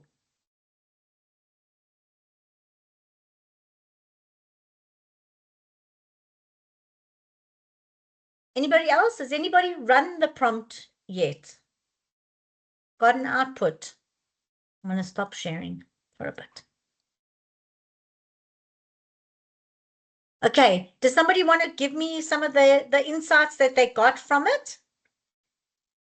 Because I remember it won't be perfect this time. It needs a bit of work. Oh yes, I've done the Okay. Okay. Sorry. Yes, that's fine. Esther, carry on. You were talking first, then we'll go Nana back. Okay, I was saying I've done the thing, and then yeah, there is a response from the AI, and it's a long one. I don't know how to share it though. Okay, so let me, I don't know if you are able to share your screen. Try share your screen. Okay.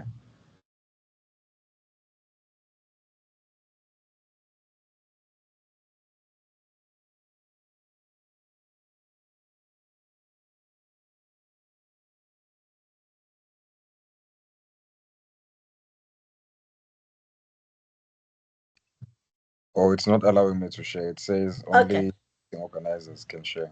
Oh, okay. Let me see if I am able to give you access to share your screen. Can't. All right. Maybe just tell me the first bit, right? Where it lists your strengths or where you are already a good match for the job specs that you uploaded. What does it give you there?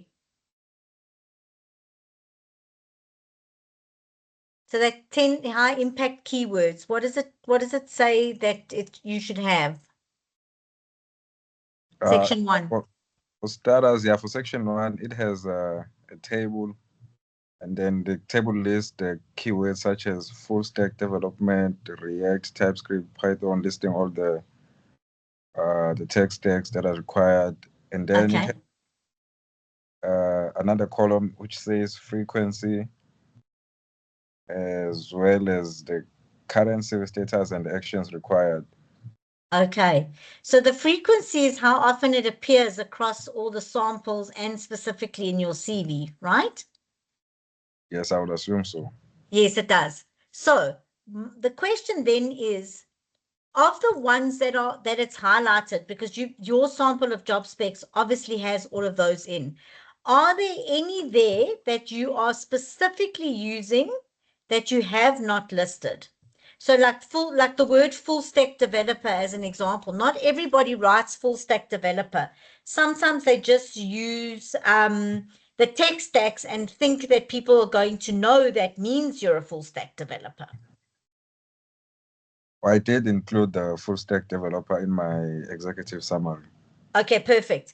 So if you go down to where it says what is already a strengths in your CV, can you? That would be a section. Let me just go back to my one quickly so I can see the output. Give me a seckie. That would be for you section 3, current CV keyword audit. Section 3.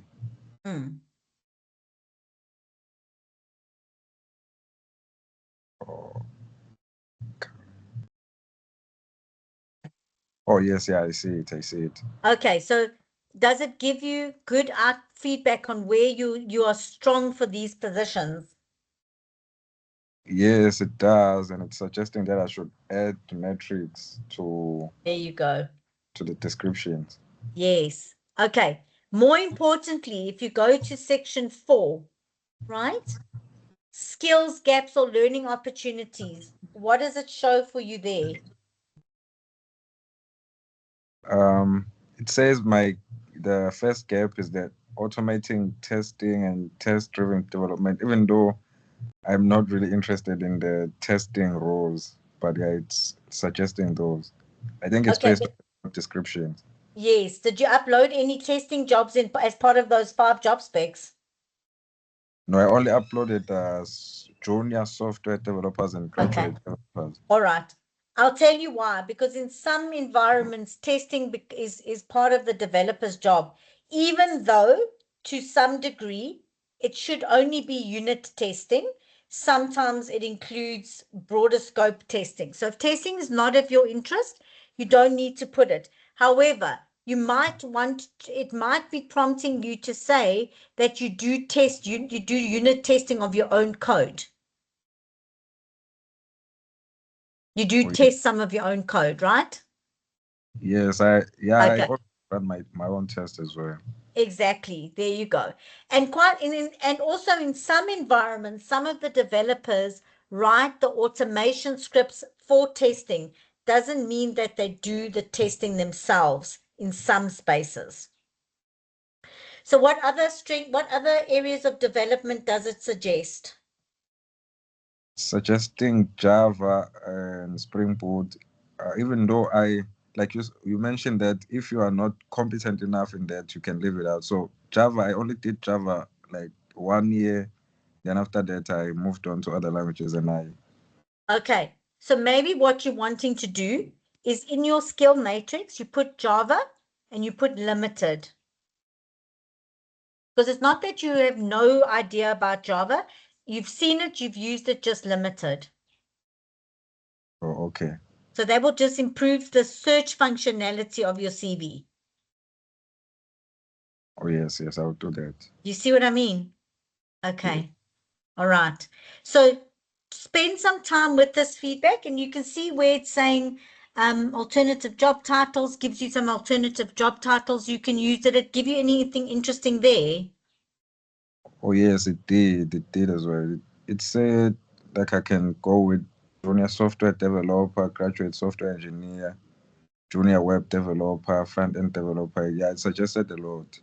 Okay, so you've now got some nice ways and you've seen the Boolean strings. So you can just copy and paste those into Google. It will help you find those jobs for those job titles.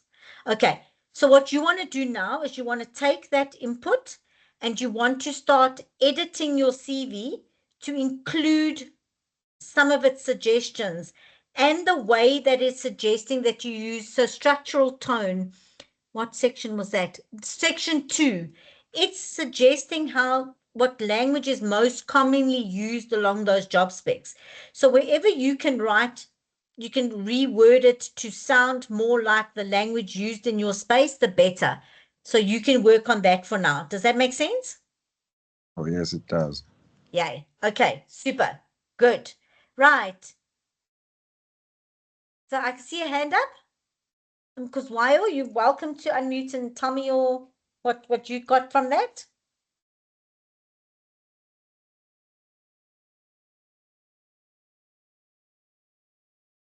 Oh, yeah. My response, I don't know if because I already compared my CV with my certificates that I've done, so I'm not sure if that would affect like the outputs of what you're expecting, basically. No, what do you mean with the certificates you've already done? So you've added in like Microsoft certifications and the like. Yes.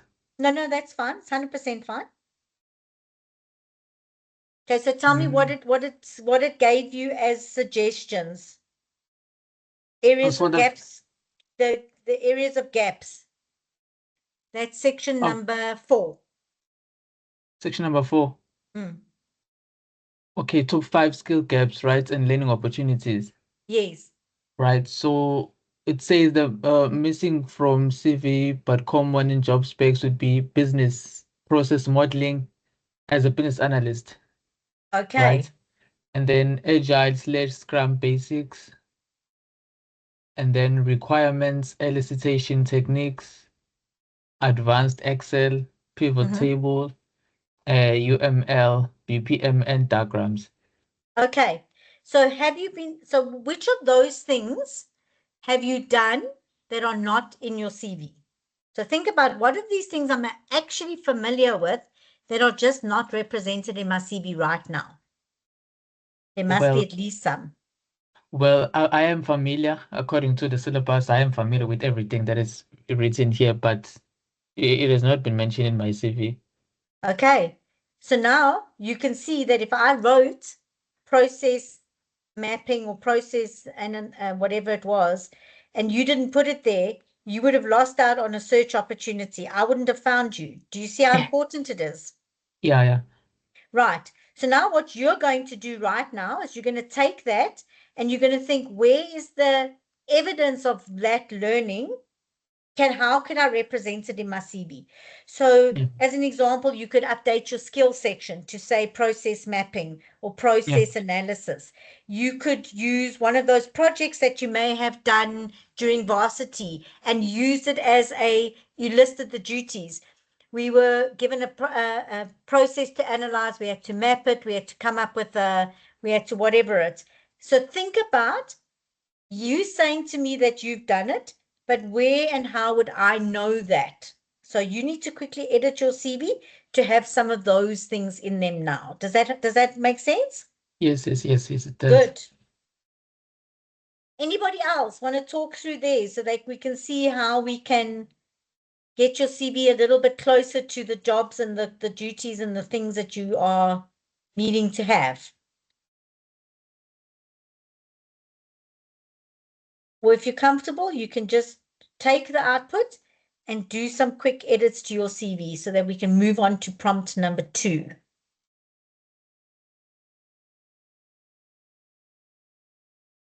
And from number 2, if you've listed enough projects that we did in that CV input data, would in theory help you to address some of those gaps, which is why I say it would be worth your while afterwards to go back and do it again, because sometimes take 2 is a lot more effective than take 1 normally.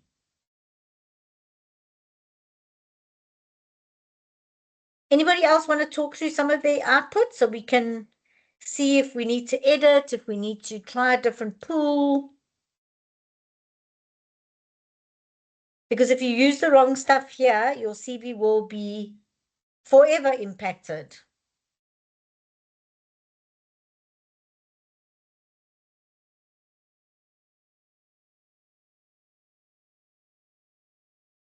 Okay, I'm going to give us till 11:35.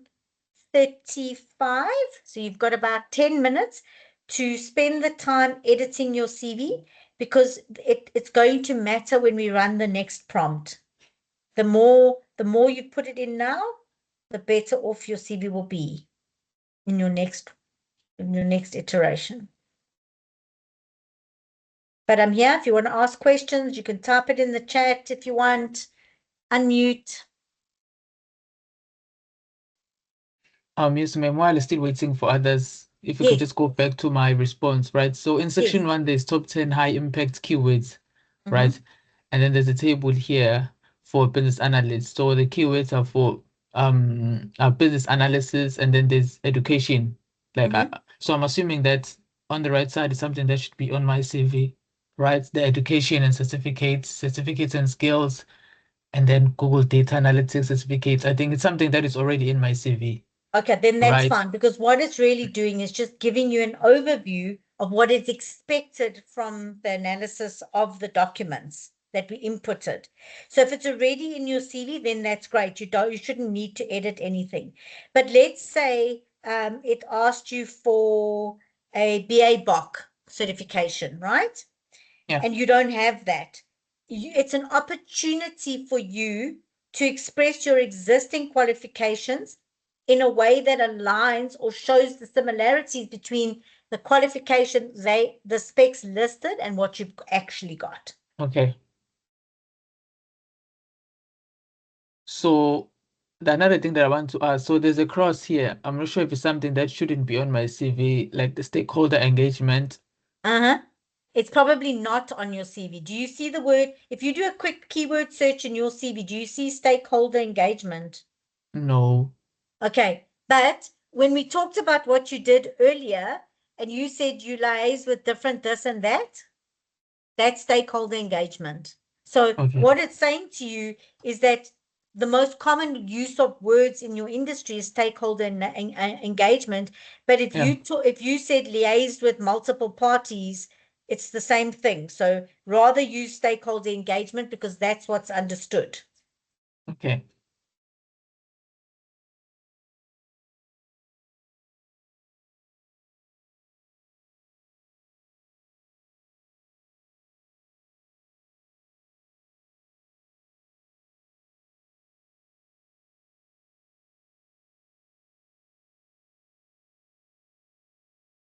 But spend a fair amount of time on looking at what it did not find in your CV, because that's where you can address lots of the gaps. And very often, like I say to us, like I said right in the beginning, we often have more than we think. And sometimes it's just using what we've got differently. So that is an important section to kind of give some time to.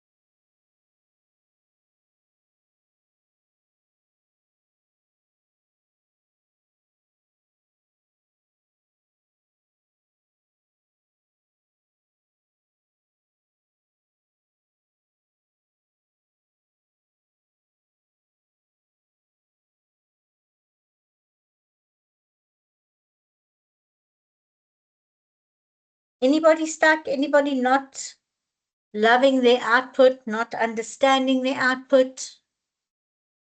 Please remember to copy and paste it and save it, because when you work on your CV afterwards, again, you won't have to rerun this. Or you can, but it would just save you a bit of time.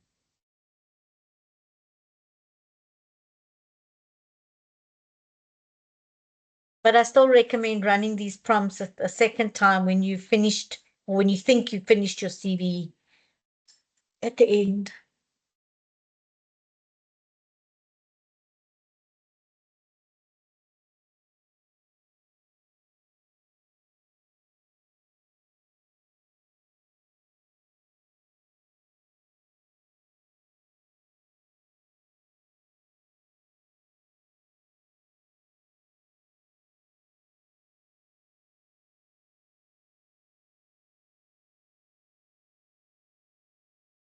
Anybody surprised at the outcome? Like you were shocked and horrored that you thought your CV was better or worse, or that you think the output isn't valuable or doesn't give you something to work with?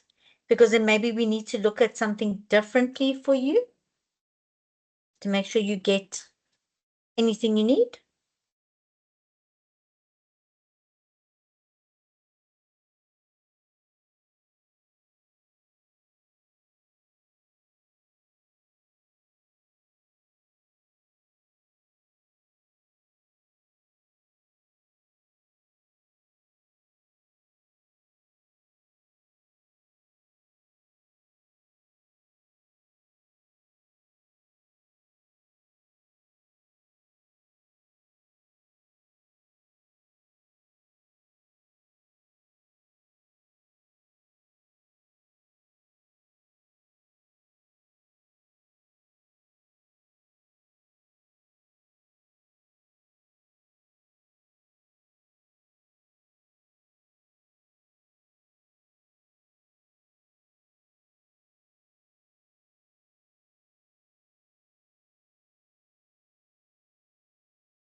Okay, guys, we've got 2 minutes and then we're going to move on to the next little bit. Anybody need any help before we move on? Please, just as a reminder, because I know it gets busy and we forget, just save the version that you've edited because we're going to use it in the next prompt. So it may not be perfect now, that's okay. It's just it's a work in progress. The CV always is, but if you can just save what you've done so that you don't lose it.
Oh, that's some very nice feedback.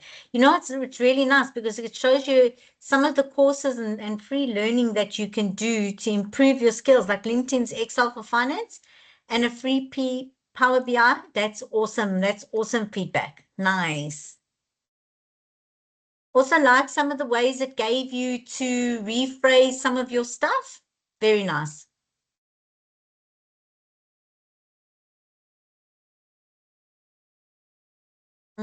Some nice alternative job titles too. Very cool.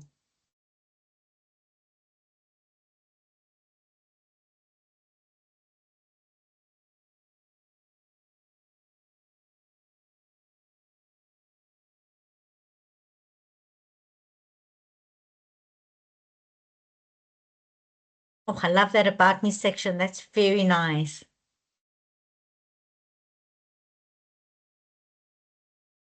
Are you happy with that feedback?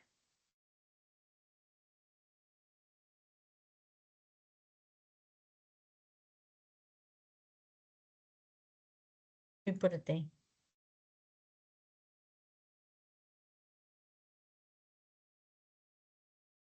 Nice. Okay.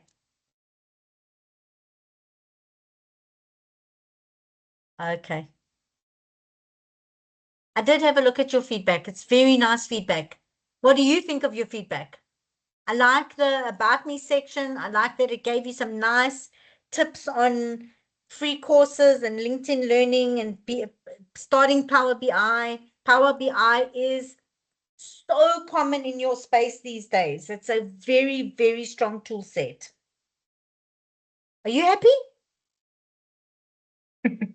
I'm still recovering. I was just having a panic attack. I haven't read any of this. I'm sorry. None of the AI software platforms are working. I'm just still recovering. I'm about to read it now. Okay. It's some very, very nice feedback. There's some very useful stuff in there for you, I think. Just save it and plop it into your, because you can update your CV afterwards, because I'm still going to look at it. I'm still going to give you an opportunity to edit your CV, and then I will have a good final look and I will run an ATS test on it for you. So yeah, Anybody else need some help? I'm trying to add skills that are, okay, very nice, good. Good. Right, are we all good to move on? We've all got something to work with. You may have added just 1 or 2 things that we can use into your CV, because I want to run prompt number 2. Prompt number 2 is going to look at some of your positioning of value and to use the stuff that you wrote in that input data. Okay, so it's going to help you to use stuff that may not have been formal jobs and seeing how we can use that against the same job specs that you've utilized for the first exercise, because those are the kinds of jobs. So I've put prompt number 2 in, and you're going to put the CV, the job specs, and that input data document we worked on earlier.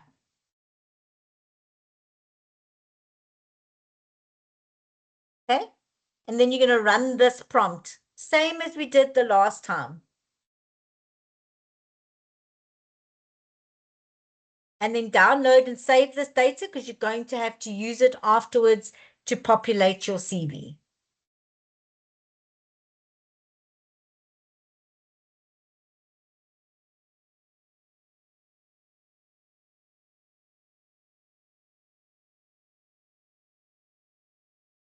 Wait, I think I missed something.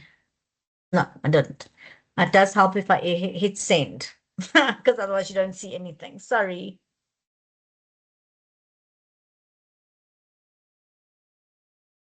Sorry, I didn't hit enter.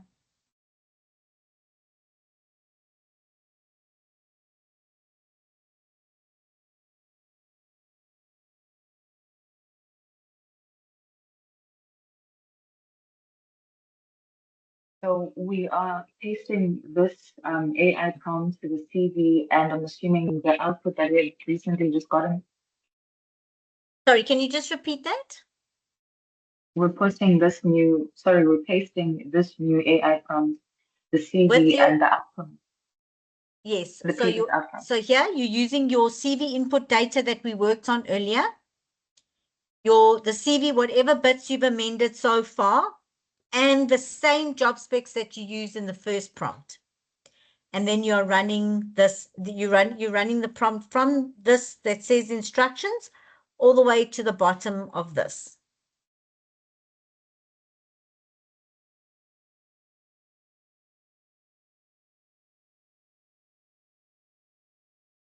So what it's now going to do is it's going to go look at all the project data that you provided and all of your strengths and achievements, and it's going to start to create transferable skills that you can use, some of the metrics that it asked you to do in your first one, and it's going to start creating you some LinkedIn about me's and whatnot that we can utilize.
Yes. Sorry, I didn't see your hand. You're welcome to put your hand. Are you welcome to unmute? Oh yes, I wanted to ask here because currently, or before this, I had like a one-page CV. Now, should I be concerned if my CV goes beyond one page, even though I don't have I don't have the work or paid experience? It's only project-based. So should I be concerned about the length of You my should CV? never be concerned if your CV is even 3 or 4 pages. Do you remember that first example I showed you of the lady who had a beautiful CV but very little in it, and a person who had a big content-rich CV? Oh yes, I saw. You should be more concerned if your CV is 1 page and you don't have enough content in it for me to find you. Oh, okay. Thank you. And remember, if you're in IT, you understand algorithms, right? It's going to rank you higher the more words appear in your CV. So if I see, let's say, SQL 5 times, your CV is going to rank higher than if somebody has SQL once. That's what you want to be seen. So it's that argument about how long is a piece of string. If your CV is so light that you can't put keywords in without literally writing them in a sentence, like SQL in a sentence, you're not doing yourself any favors.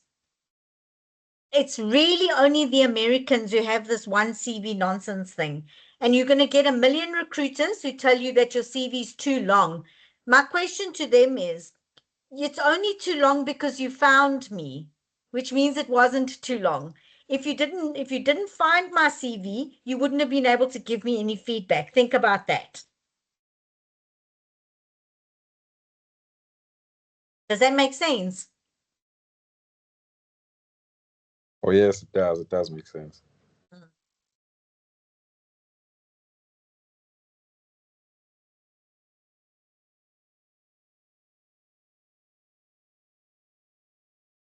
Okay. Everybody good with that? It's giving you some ways to rephrase your stuff. You've got some alignment. It's showing you what it should be testing your keyword alignment. Now, if we didn't have enough time to really edit the CV in the first round, it's still possibly going to pick up much of the same things. But once you have edited your CV fully and it's pulled out some of your project stuff, which is why I said that the more you've got, the better. When you run this for the second time, you really then should have a CV that's almost passing without needing much editing at all. But this second prompt is going to help you translate transferable skills and strengths and activities.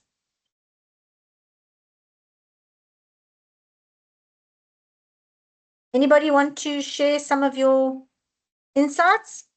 Because I want to try and finish this one so that we've got about an hour left to do your LinkedIn a bit. So here's prompt number 3. Prompt number 3 really is just the last updated version of your CV plus the job specs. So in theory, if we had enough time to do this in person, and if you're going to do it at home now, and I really don't leave it for 2 days, kind of get it done today when it's all fresh in your head. This last prompt is going to pull everything together and create a value proposition for you and will allow you to create a good executive summary aligned to what the job spec requirements are. And it is going to give you some content and whatnot that we can start looking at your LinkedIn. And it's going to do a very last keyword review. So it might not be there now, but it will give you the idea of what it is it should be looking for. And when you've done your CV, this last bit should have much fewer please do or edit, yada, yada. I am going to put this in the chat as well so that you've got this document to work with when you are doing it on your own.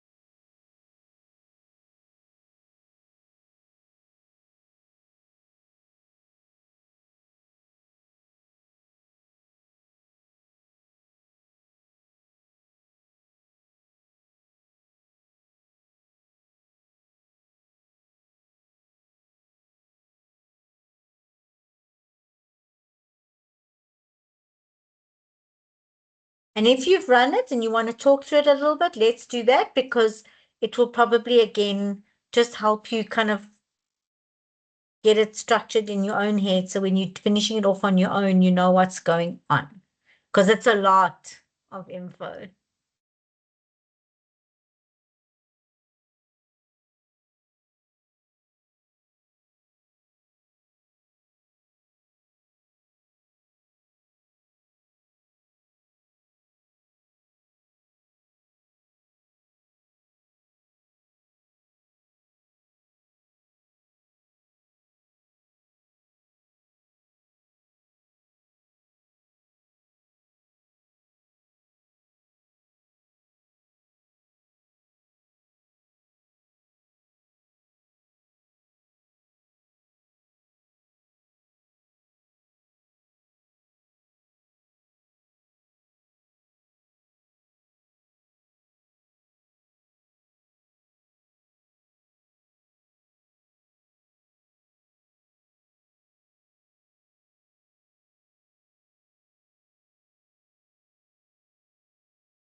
Hmm.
Right, how are we all doing?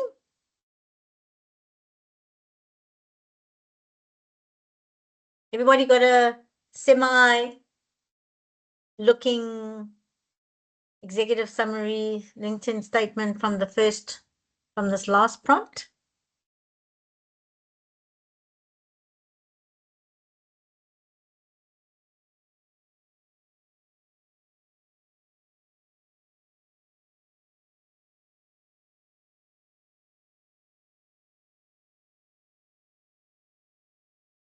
Okay, I'm going to give us 2 minutes, then we're going to wrap up and summarize. Then we're going to have a 5-minute break, and we are going to go and then use this data to improve your LinkedIn.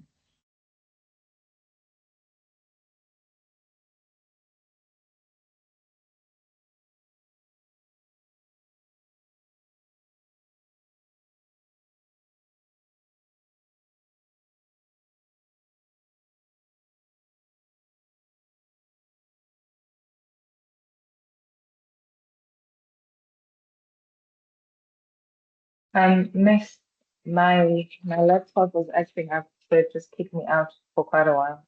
And I Okay. see that you just posted a third prompt. Yes. What do I need to go and paste now? Okay, so you're going to use that third prompt to, it should theoretically, this should be the last one, right? Where it takes all of the edited work from the first 2 prompts, and it includes your projects, all of the stuff you put in your input data, and helps you to define transferable skills, strengths, etc., etc. So that's a good one. But I'm busy looking at the last feedback one you got now. And do you see there's some really nice things that you would ordinarily not have had to align your strength, because you see that it's giving you some really good feedback.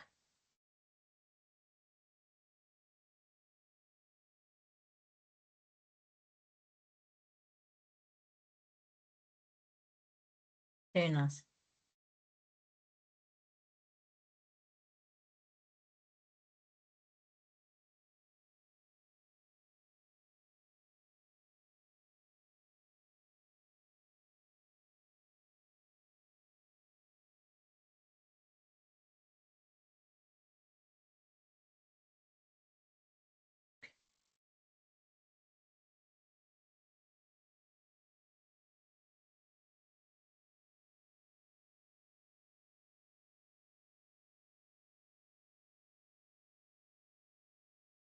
I like the things it says that you can areas to strengthen before applying, because that's some very practical things that you could actually learn through very informal learning, or unpaid or free courses, or YouTube or Udemy's or the like.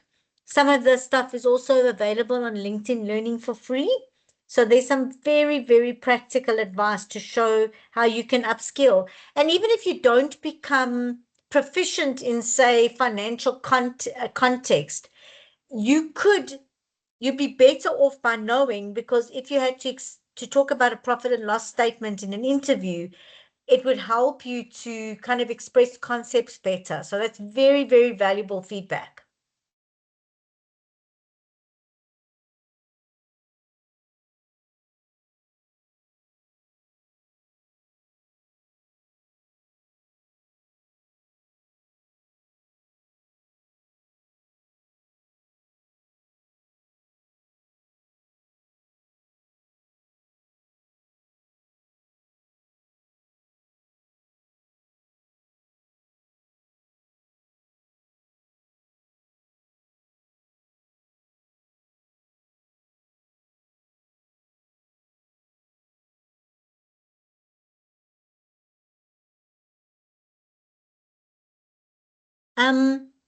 Where you talked about selling feminine clothing accessories, so that business ownership one, are you still online? I just want to make sure you're still listening to me. I'm talking to myself. You there?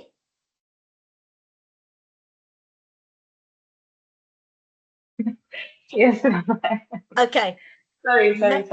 No, that's fine. Think about the duties and responsibilities you did in that business. They would align closer to business analysis. Think out loud with me. So let's say you had to analyze your market, right? Let's say you started off with, say, I'm going to wing it, right? This might not be true. Let's say you started out when your demographic was only was the old ladies in your area, because you thought mom could run it while you were at school, right? And you realized that that wasn't working. There was an analysis that went through there for you to change your customer demographic to, say, university students, right? So think about what you did that could be used in a way that would assist you. So as an example, right? Your CV says you don't talk a lot about financial understanding, but you did financials in that running of your own business. So you understand what profit and loss means, right? Yes, exactly. You understand what forecasting means. You understand what stock availability means. You understand those things. Now, and of course it's had you had time, because we didn't have hours to do this morning. When you're going to do your CV now, take those concepts, apply it as a job. So list it as an actual job in your CV, running your own side business, and list there financial analysis, understanding profit and loss, stock management, costing, whatever, so that it aligns it with your CV. Because here it's saying it's a skill you need to work on, but in essence, you're probably doing it without using the words, the same words, right? So are you saying that I should add that onto my CV? Is that something Yes. that you would add? That running of that business, you just listed it as a job? Okay, let me. So did you go and buy stock with money you didn't have?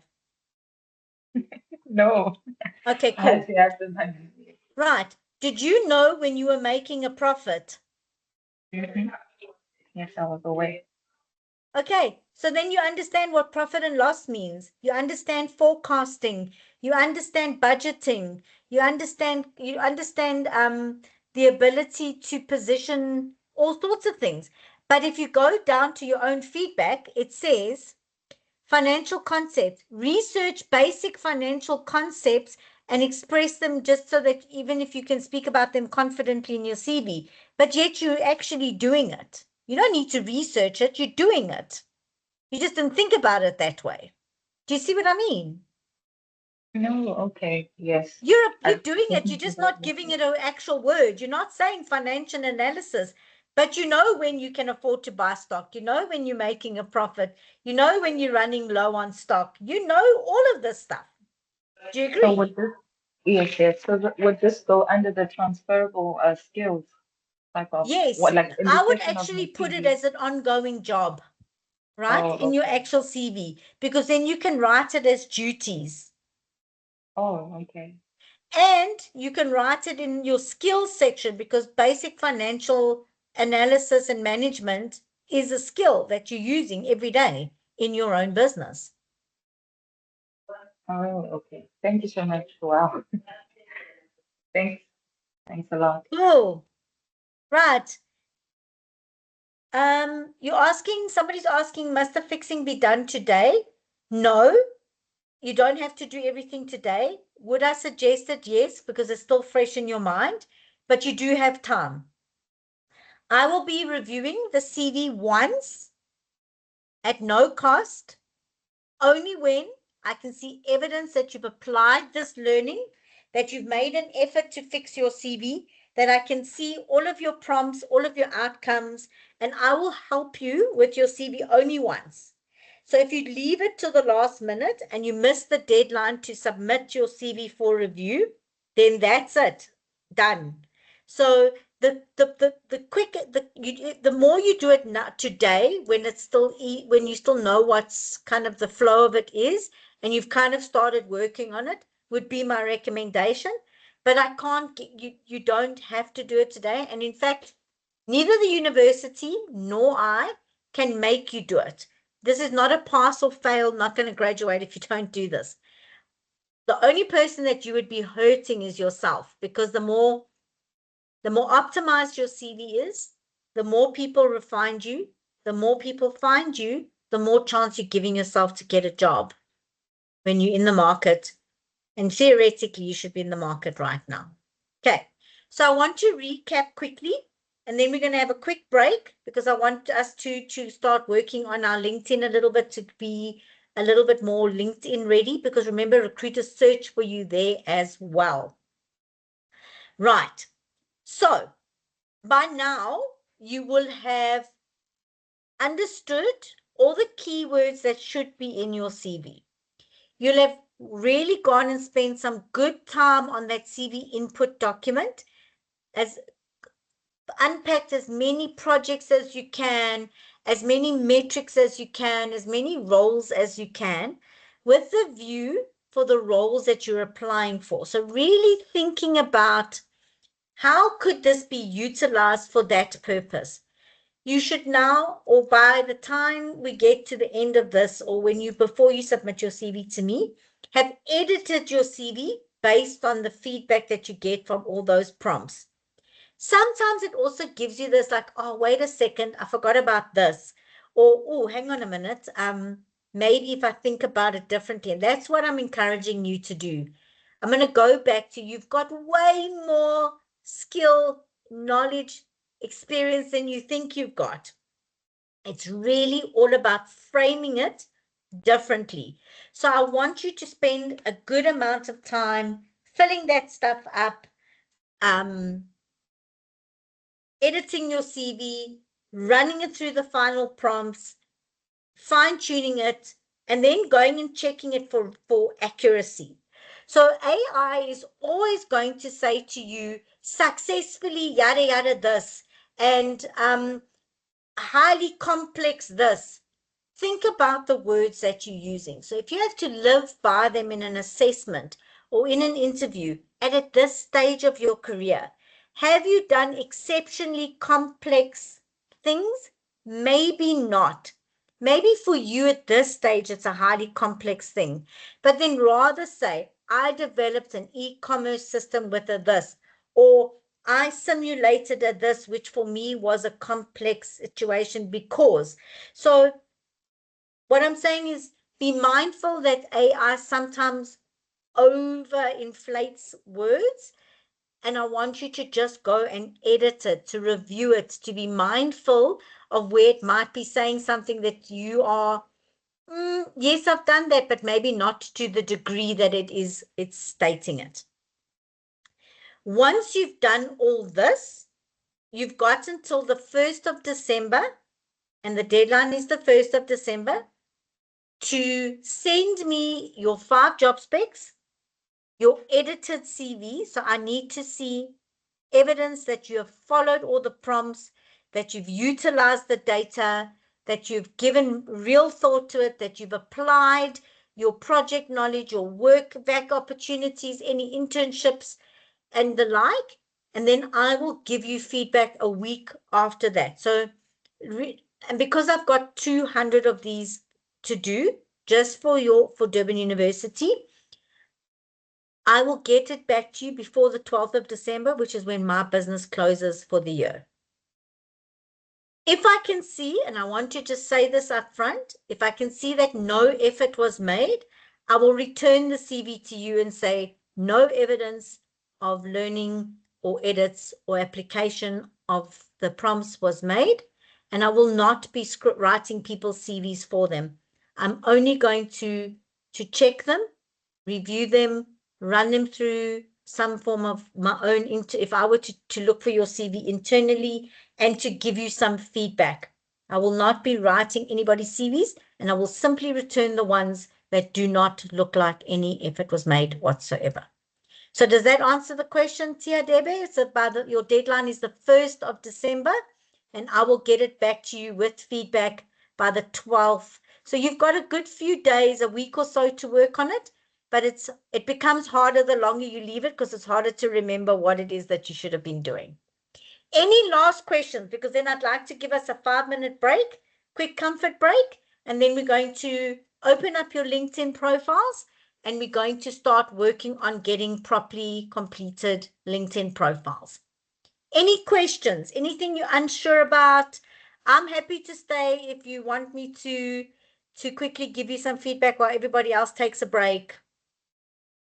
But please save this versions, and then when we come back at, let's say, 12:15, we're going to be working on LinkedIn. Yes. So hi again. My question, I don't know, I'm not sure if you remember the last conversation we had, the last time we had a webinar. You said we spoke about finding things that would, how would I word this, like the sister roles of my qualification if I wasn't as interested. And you know, through going through this entirety of what we've just been looking at, I feel like project management is what's standing out. So if I had to if I had to then go ahead and apply for roles like the sister roles, what would you recommend? Okay, so you know, business analysis has its own elements of project management. You get deadlines, you work within a project structure, correct? Yes. Okay.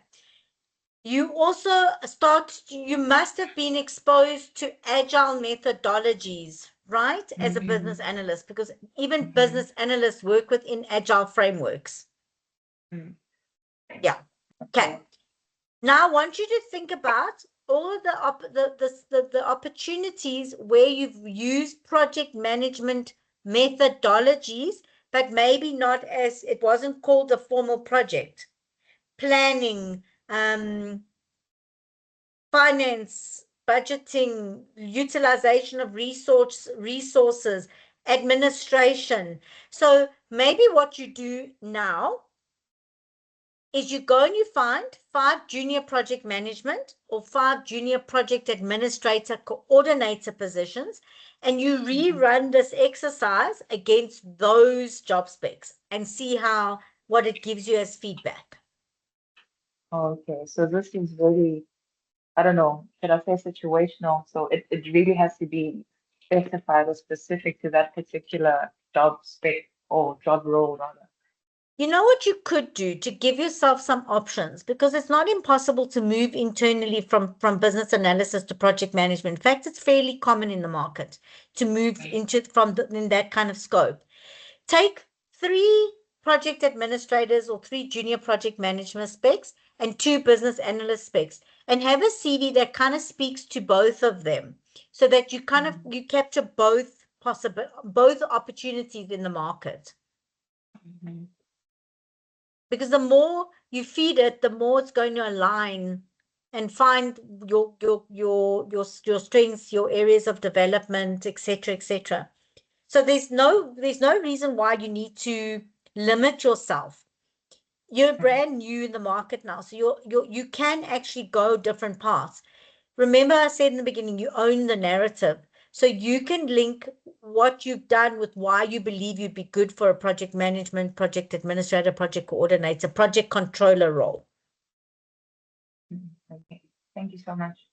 Play around with it, because now's the time, right? To play around with it. And I see that you just listed a whole bunch of roles. Do I just go on Google and search project management roles or titles, like to be specific when I'm Yes.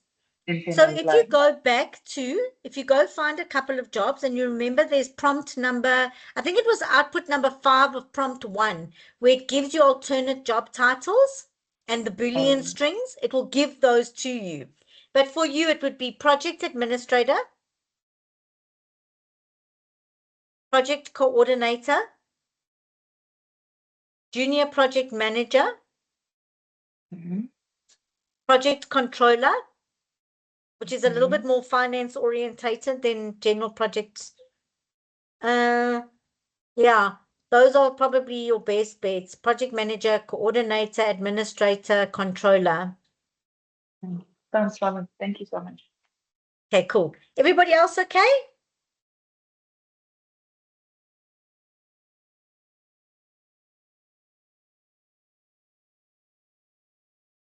Right. Let's close this and get out LinkedIn. Sorry, Yes. Keita? Yes. Yes. Yes. Thank you for the lovely first session, like the first half of it. Very informative. I also took some notes, a lot of notes. As for, I saw your email that you sent. I've asked for now to send it through the chat box, because I'm also kind of restricted from sharing the stuff here. Okay. So yeah, I'm just waiting for her to share the stuff. Okay, that's perfect. Thank you. Why? I just want to go.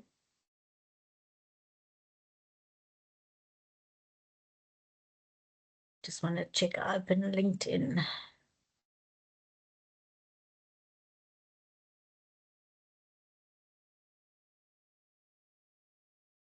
Let's do LinkedIn.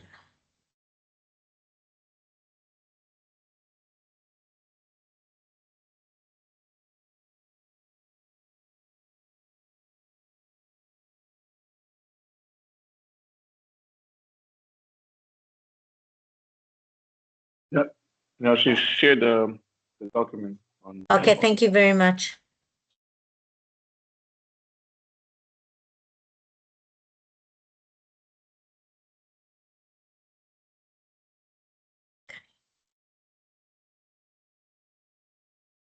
Right.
Right, are we all back? Can we start?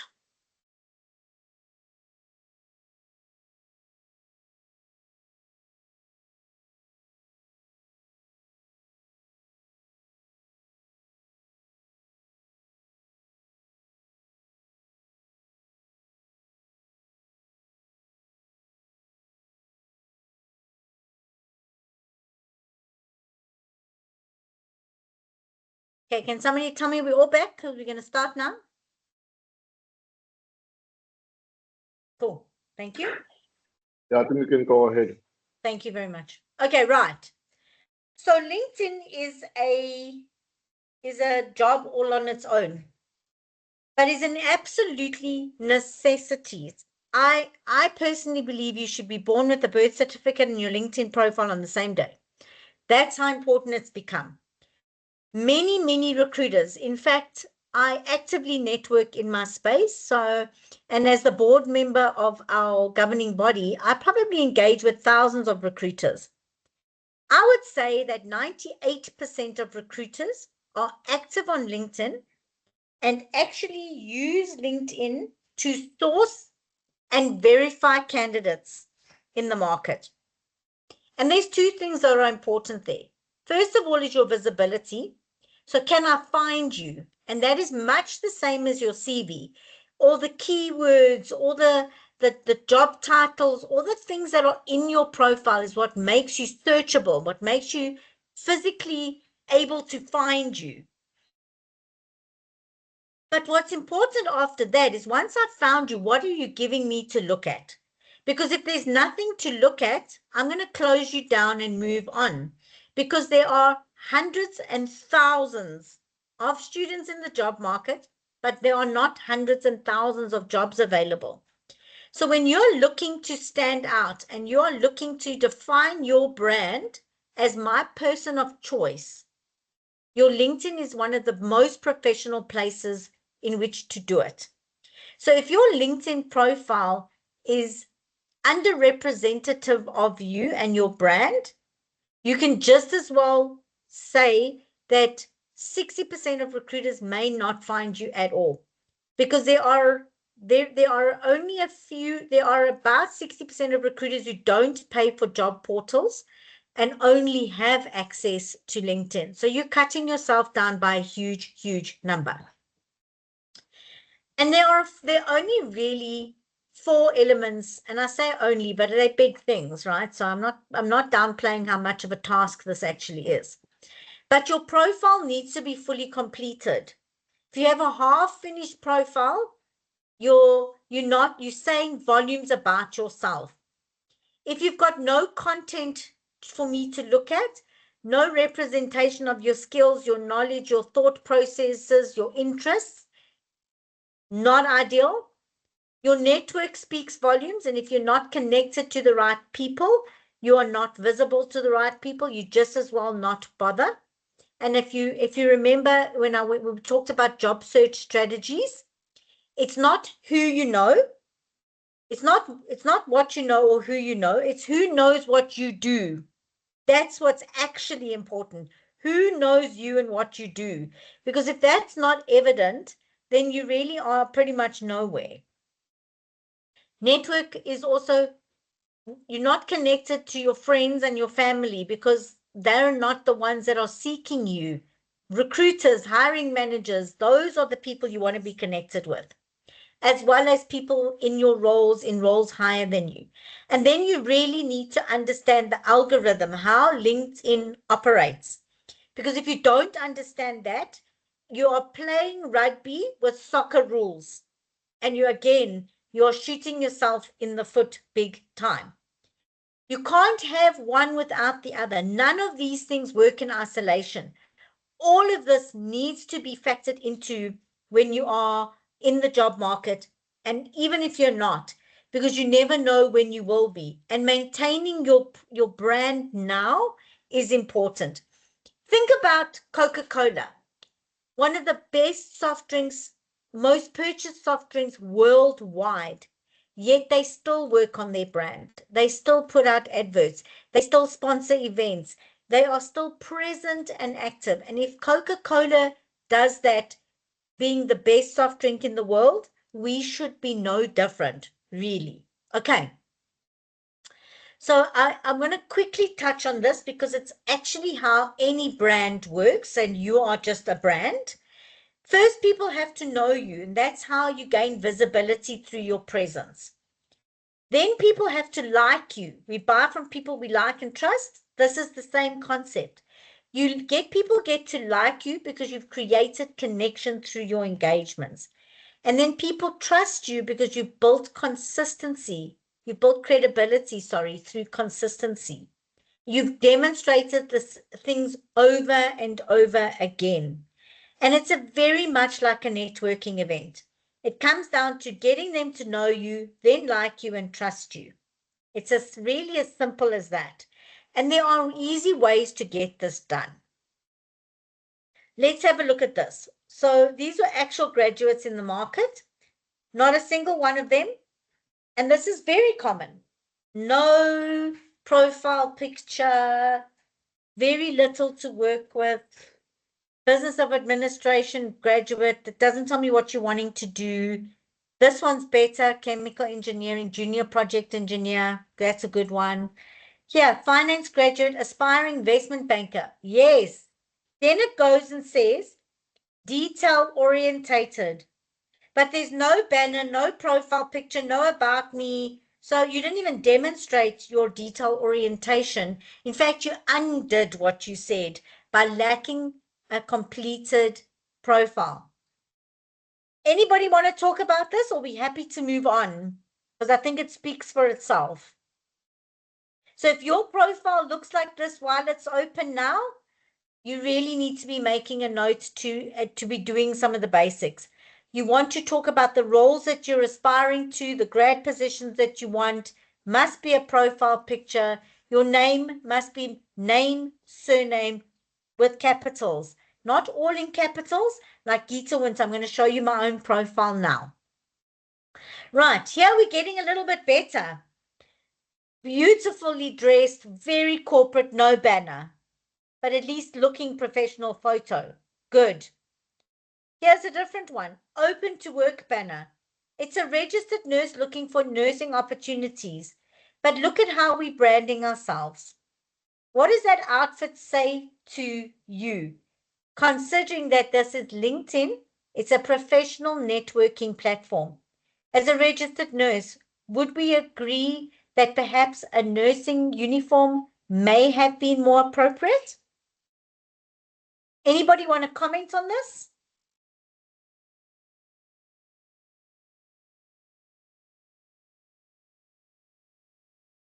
No?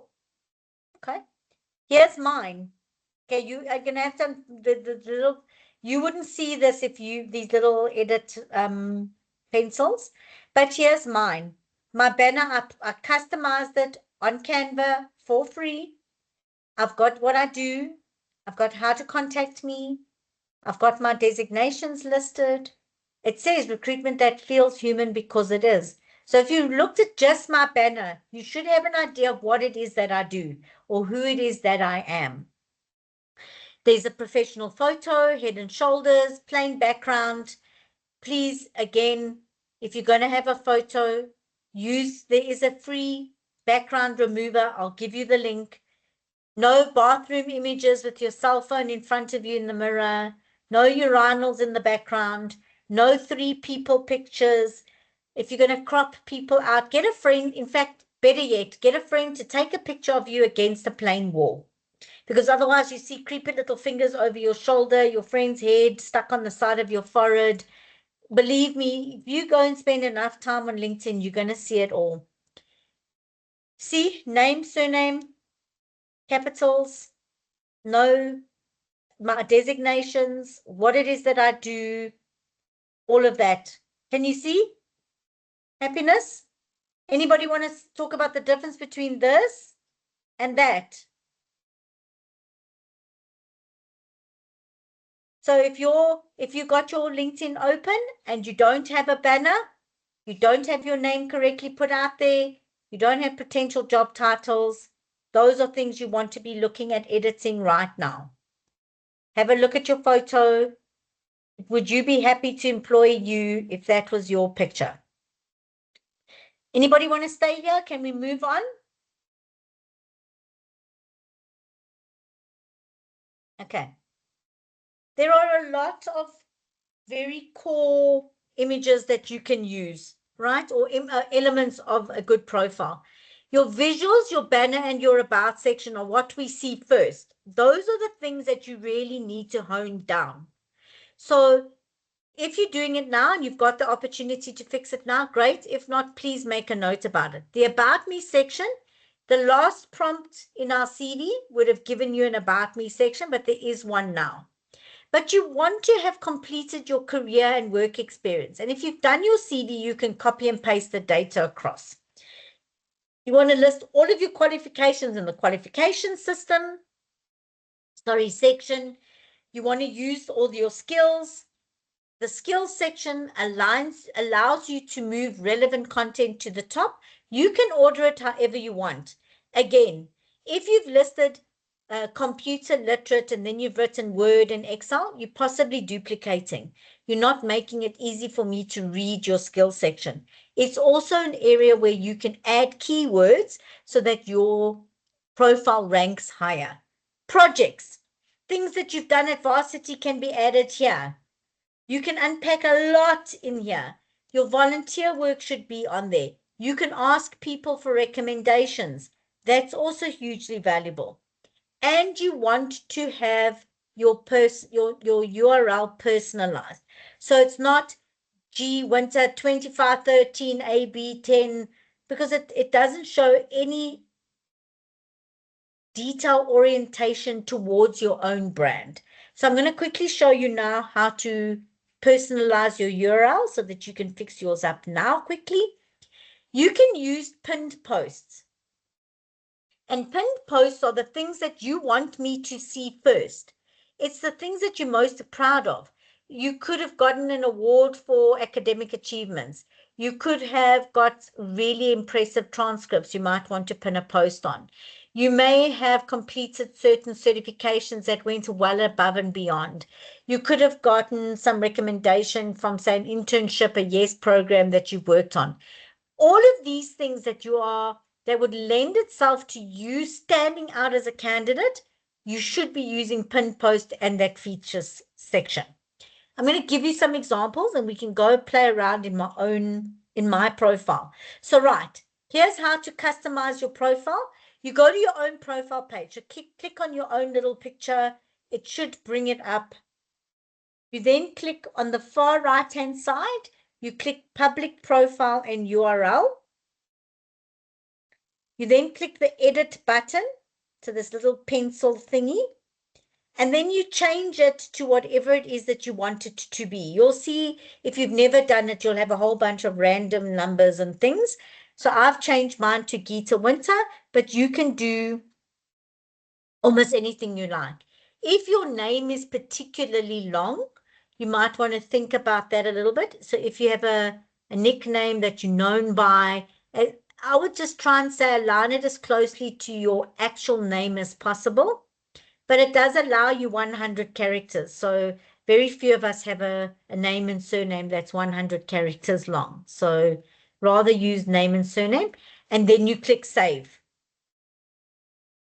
Everybody good with this? Can somebody give me a thumbs up? You've got a nicely personalized URL. If you haven't, you've done it quick while you're there. Fab, thank you for that. Awesome, thank you. Good, right. Here's my featured section, right? So this is all of my professional designations and awards that I have won in the last little while. So, and actually, if you use this button here, you'll see if you scroll further along, there's other things there as well. But it is a very nice section that you will see top front and center of my profile that it speaks about my achievement in my industry. So you might not have a million things now, but there has to be something, even if it's just your graduation for now. But the more you feature, the more you draw my attention to, the better off it is for you. You give me something to latch onto. It's a really good thing. Even if you're particularly proud of a volunteer opportunity where you had some real impact, that's good. Or if there was a project that you wanted to specifically feature, you could do that. The way to think about it is what gets me to stand apart. What will help me look different to the 20,000 other graduates who are going after that very same position I am? How do I get myself to look different? And I didn't say better because we can't compare ourselves. Other person's achievements are their own. It doesn't diminish another person's achievements. You just want to look different. Different is what you want. Good? Anybody have any questions on this?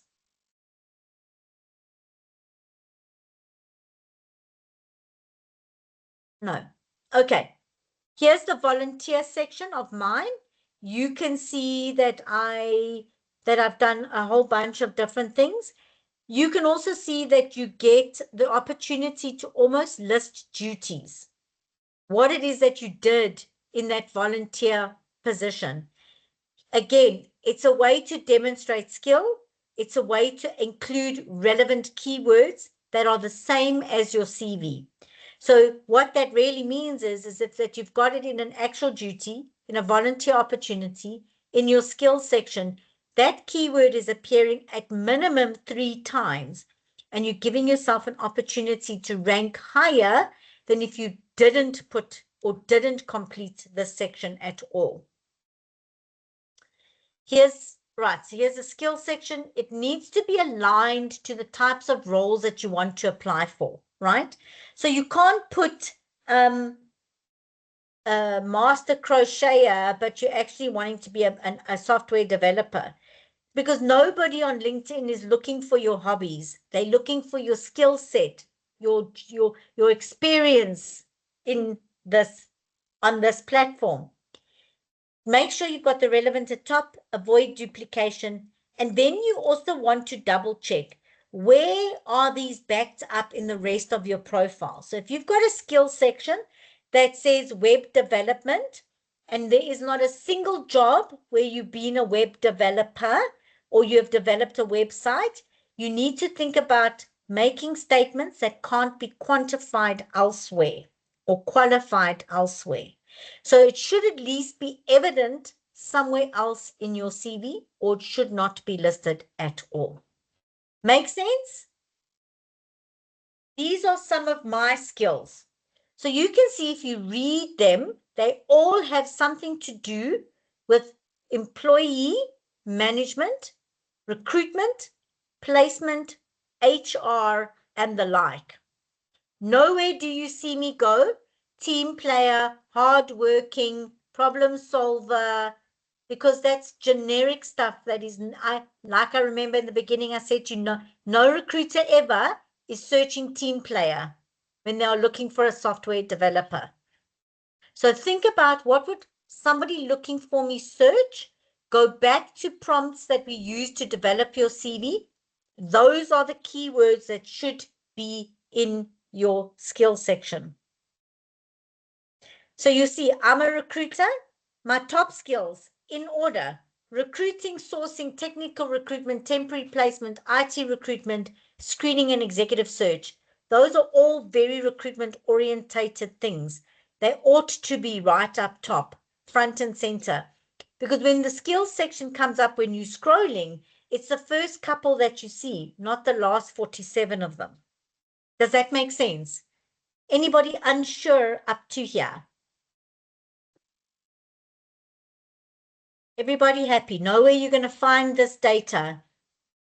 Yes, please go ahead and ask. Oh, I wanted to ask, like, the maximum number of skills you can put on your LinkedIn. It gives you, I think, 50 something. I can't remember the exact number, but allows you 50 something. But again, you also want to be mindful of nobody's really reading 50 skills. Unless it's relevant keywords, they're not say use all of them. But for you as an example, let's say you were IT and you could use database management. You might want to put the primary databases, so SQL as an example, or whatever it is, but you wouldn't want to then go and put something very random. You want to try and hyper focus it, but if it makes sense, use all 56, but structure them to give the most relevant up top. But you could probably do more than 56, but my question is do you really need to? So as an example, you've used Java. Let's say you've been in the job market for 5 years. You are a full stack developer, but you use C++ 10 years ago. I personally wouldn't put it on here. Personally, I wouldn't put it on there if I've used it 10 years ago. Be most relevant, most relevant skills primarily. Does that answer the question? Oh, yes, it does. Thank you. Cool. Right. I see another hand. You're welcome to unmute. So my question is, unlike when applying for jobs, and it's quite specific to the role here on LinkedIn, when you're asking us to list the skills, as the guy before me asked, the number or maximum list of skills that you would then entail, what exactly, like, okay, let's just specify to me project management or with a mix of business analysis. So on my LinkedIn profile, as my list of skills, you also mentioned that they were financial skills that I'd gained through the business that I was doing. So what exactly, or where, like the parameters, what would I work around? Okay, Like so you're going to work around what you're most likely going to be known for. Remember, this is your brand. So if it's a mix, if you're trying to open yourself up to both business analysis and project management to begin with, you want to have a combination. You might be looking at business management, project management and business analysis within a financial sector, fintech companies, banking, the like. But in essence, a lot of projects have financial, you might work in a manufacturing company with a financial product, but you can't go and put stuff here because so let me put it this way. If you went onto Coca-Cola's website, would you see Pepsi? No. You wouldn't see peanuts because they felt like dabbling with peanuts one day. They've been specific and intentional about what they put here. So to begin with, you could be a little bit more generic, but it's going to take guidance from what do I want to be known for? What do I want people to find me for? So if I'm trying to search for you as a business analyst, right? I need to see evidence in your skills section that speaks to business analysis. But if you're hoping that I'm going to find you as a business analyst or a project administrator, then I need to see evidence of both of those things. And you know what? I made a career change in my early 30s, right? But as I've moved, if you looked at my CV in 2008, as an example, you would have seen a lot of financial insurance type of stuff. And as my career progressed, you saw some of that drop off and some of my newer skills being added on. It's a work in process. It's something you need to edit all the time to be relevant as you move through your career and as you develop your brand. Does that help? Okay. I love the answer. Thank you. Okay, cool. Right. Okay, so your LinkedIn needs to have specific value add. So we want to talk about outcomes rather than the task. Metrics, successes, achievements, relevant context, all of the things that we worked on in your CV, which is why I said when you finished your CV, populating LinkedIn so much easier. You're going to take the data, you're just going to put it in the right places because you've done the work already. So a lot of this can only be achieved once you've really fixed your CV. So I'm not going to worry or stick around here too long. Now, remember in the first screen, so I'm going to quickly slide back up to here. And we talked about your profile's done. Now your content matters. So what do I put out there that showcases what I do? Interestingly, this person was open to work. You can see they're a graduate. They were looking to become a business analyst. Interestingly, this is the post that they put out there. This is the images, and they post said critical thinking and decisions making. So this is evidence of his ability to problem solve and to make a decision as a business analyst, because that's what he's branding himself as. What do you think? So all the people that are looking to be business analysts, tell me what you think. Would you have, let's go with the whole group. Thumbs up if you would have liked this post. You would have clicked like on this post.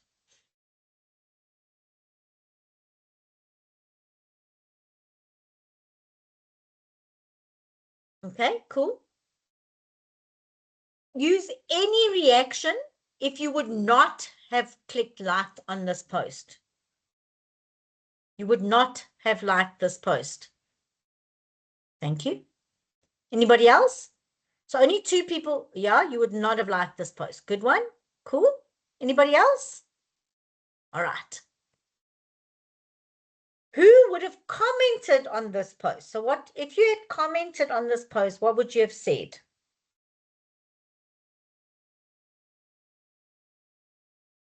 Anybody? Anything you would have said, or would you have just moved straight past?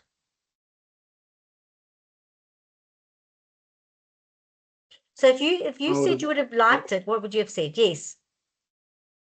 I would have commented saying risky. Or indeed. Innovative. Risky and innovative. Okay. Okay. Cool. Good. Anybody else? What would you have said?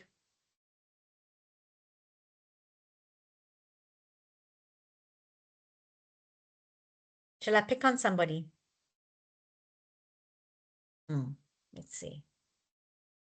Okay, we can't, because in the interest of time, not going to do this. I'm a recruiter. I'm a hiring manager. I'm looking for a graduate business analyst. I come across this post. In fact, if you ever go and look on my feed and comments and whatnot, you'll find my comment on this post. I said, this is incredibly poor branding. And it is an absolutely terrible representation of a grad in the market. So the first thing is that he chose to park in an illegal space. No lack of regard for rules and regulations. Then comes back, he sees the clamp, he sees the sticker that gives you the instructions to do this, to have the clamp removed. Decides not to take accountability for their actions. Takes the spare wheel, swaps it, puts the clamp in his car and drives off. So now we don't follow rules, we take no accountability for our actions, and we advocate for theft. And I would employ you because I'm going to picture you in my work environment. You're not going to do what I ask. You're not going to follow any compliance, and you're likely to steal from me and think it's okay and publicly put it out there that this is a cool behavior. Absolutely not. Skipped right past him. Not only that, I went to have a look at all of the people that commented, liked, shared this post. And I mentally noted those that were potential graduates that I might have looked at.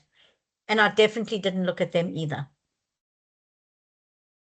So yes, he did. He came up with a good way to solve the problem. But what was the message that he ultimately left? And I'm sure that's not what he meant, but that's what was left. Let's talk about that context again, that concept of creating content that provides context. Had this guy said, I parked in this illegal spot because there was a medical emergency. It was the only place that I could get close enough to the person that I needed to help. I did this and I immediately came back, and picture number 4 was evidence that I paid the fine and returned the clamp. Different story altogether. Completely different story altogether. Now I can see some real critical thinking. I could see evidence of decision making, but I also see evidence of accountability. Totally different picture. Here's a different one. This is a recruiter. This is the interview room, says to do 300 to 400 job interviews here. He doesn't hire anyone, but he gets 75% of the applicants buy a drink from the vending machine after he subtly encourages them to do some. And he makes 500 Rand a day in passive income. Is it funny? No. First of all, what he's saying is he interviews 300 to 400 people in a week. That's 100 people a day. 100 people a day, you're not even giving 5 minutes of your time to. So it's a really poor recruiter to start with. But then he uses abuse tactics to get people to buy drinks. Probably candidates who couldn't barely afford to get there. And we're bragging about it. He meant it as a joke. Is it funny? No. Did he brand himself well? No. Would I use him as a recruiter even if I was desperate? Maybe. Would I use him by choice? Absolutely not. So what meant as a light-hearted thing went really badly south. And you'll see if you go again to this one, how many recruiters took offense to him suggesting that recruiters are this unethical. Right. You want to post consistently, right? You want to post. This is where we talk about playing the rules of the game, understanding algorithms. You want your post to be in between 700 and 900 characters. You want a theme or a series related to something that you're looking to brand yourself as. You want to create enough posts for the week so that you don't have to constantly do this because you want to be posting weekly. My best suggestion is save ideas, links, articles as they come up so that you've got a bank of content to go back to when you're really feeling stuck. Keep an eye out for what is trending in your industries, in your sector, in your roles, in industry, best practices. Keep an eye out for what is trending.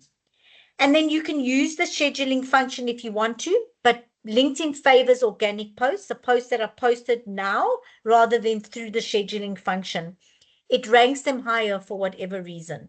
But I'm going to give you a prompt that will show you how to brand yourself that you can use, and we're going to play around with it now. Posts and comments are interesting. It's the impression people get when they view more than the basics, right? So I go and have a look at what did you comment on? What did you post? What did you like? How is that a representation of your prior related experience, some of your soft skills, how you've applied what you know to real world scenarios, your views and opinions and your technical knowledge. So when you're posting and commenting, this is what we're looking for. How are you standing out from an ordinary student who just posts every job that they come across or just likes people's graduated like? Because that doesn't tell me anything about you. Nothing at all. Right. Here's a suggested methodology to getting yourself really visible. You want to like 4 posts, but commenting is always better. So and I would say you want to do this twice a week, but if you can't, do it once a week, but know that your visibility and your traction of growing a brand is going to be limited. So you want to like 4 posts, pick strategically, think carefully about what it is that I'm liking. What could people reasonably glean from this post? Comment on 2, think about what it says about you. Who is the audience that is likely going to be seeing this, and what are they going to get from what it is that you've commented on? And then you want to create 1 or more unique posts per week. Share content with your own commentary, and I'm going to show you how. Right. A new one comes out in the end of this month, but as it stands, 72% of LinkedIn users are mobile. And what that means is that we scroll faster and you need to catch attention quicker. So if you use images, if you have a video attached, if you've got a catchy headline, those are the things that get people to stop while we're scrolling. Think about if you're on Instagram, Pinterest, whatever it is that you use. Think about how quickly you scroll until something catches your attention. AI likes emojis. So if you use too many emojis, your post gets ranked 20% lower than posts without heavy emojis. If you engage with other posts and content 15-20 minutes before you post, your posts automatically get more visibility and rank higher. And if you like and comment on your own post, That's good, but you must only do it after somebody else has. If you go and have a look at any of my content, you'll see that I always comment on my own posts, only if somebody has said something. And often it's something to go, well, thanks for your insight, very valuable feedback. Thanks for that. LinkedIn's algorithms don't always understand the difference between that response and activity. LinkedIn rewards activity because it improves their own site. Recruiters love activity. So we're going to find you more when you've got more activity. So you're actually helping yourself the more engaged you are on this platform, right? Don't copy and paste. We know that posts addressing specific roles or industries currently see 2.3% more interaction. Polls still increase your post by at least 20%. And comments are the new growth accelerator. And I'm going to show you an example of this now. A well-written comment brings you 3 times more profile visits and 4 times new followers. And I proved it. It's actually really true. This is a post that I wrote, a comment that I wrote on somebody else's post. I was not the author. I just wrote a comment. My own comment got 29,120 impressions. Those are people that came up in their feed based on what I wrote, right? Look how many comments and impressions this person got. Mine came up significantly higher. So the 1,722 people that liked his post viewed my comment. Interesting. It's very interesting. Right. We're going to give AI something. Right. Building a network is an event. LinkedIn's like a networking event that never, ever ends. You want to have a strategic network. So if we go back to that job search strategy suggestions or the workshop we did the other day, you want to be connected with recruiters, hiring managers, HR people internally, talent acquisition people internally, your actual line manager, people that are in the jobs that you want to hold now, people that are one level up from the jobs that you want to hold now. You want to have it across sector.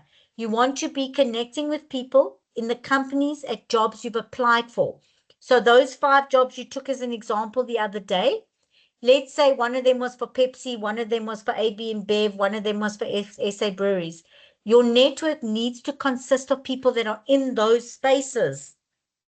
And you need to build rapport with them before you start blurting out a message. Can you help me get a job where you work? It's not how it works. You also need to build alumni outside of your university. So go and join groups, pages, newsletters, companies, follow all sorts of things that are in your field of interest. And when you start to engage there, you start to have a presence. Your brand is automatically improved. We've done this. There's a prompt I wrote for you. Right. If you apply to LinkedIn jobs, you can create some alerts for yourself. You want to do that. You want to go and search for jobs, apply for alerts, see what they come. Understand that the quick apply uses your LinkedIn profile as the application. So if your LinkedIn profile is incomplete, does not have content, does not have skills, does not represent your suitability for that role, understand that you are closing that door for yourself. So it is in your interest to do it well and to keep it maintained. Okay. Keep track, update things as they change, keep track of the platforms, use keywords throughout, make sure that you are authentic, that what you're putting there, you can live up to all the time, including your brand. If you're not an empathetic person, don't write posts that have an empathetic tone, because you need to be that same person in your first job. If you volunteer and you got a special cause, that's a way of showing authenticity. If you don't know something and you comment on something, you can say something like, oh, this is super interesting. I do feel this. However, I would like to go and research some more. You're showing that you have a level of EQ but you're still showing that you have been able to comment strategically on posts. Interesting fact, 47% of people will accept an invite with no personalization rather than one that is poorly constructed. So if you're not going to write a good outreach message, don't write one at all. Analytics, I'm going to copy and paste this quickly into the chat. Stop share here, because this will show you where you are, where your biggest rate of engagement actually is. Something you want to check up every now and again. So have a look at it when you've got a chance, but otherwise you need to build on it. Here's that free background remover. Let me copy and paste that quickly. Sorry, it's a bit of backwards and forwards. So if you have a nice photo, but it's got a funny background, you can use this. It will remove your background professionally for you.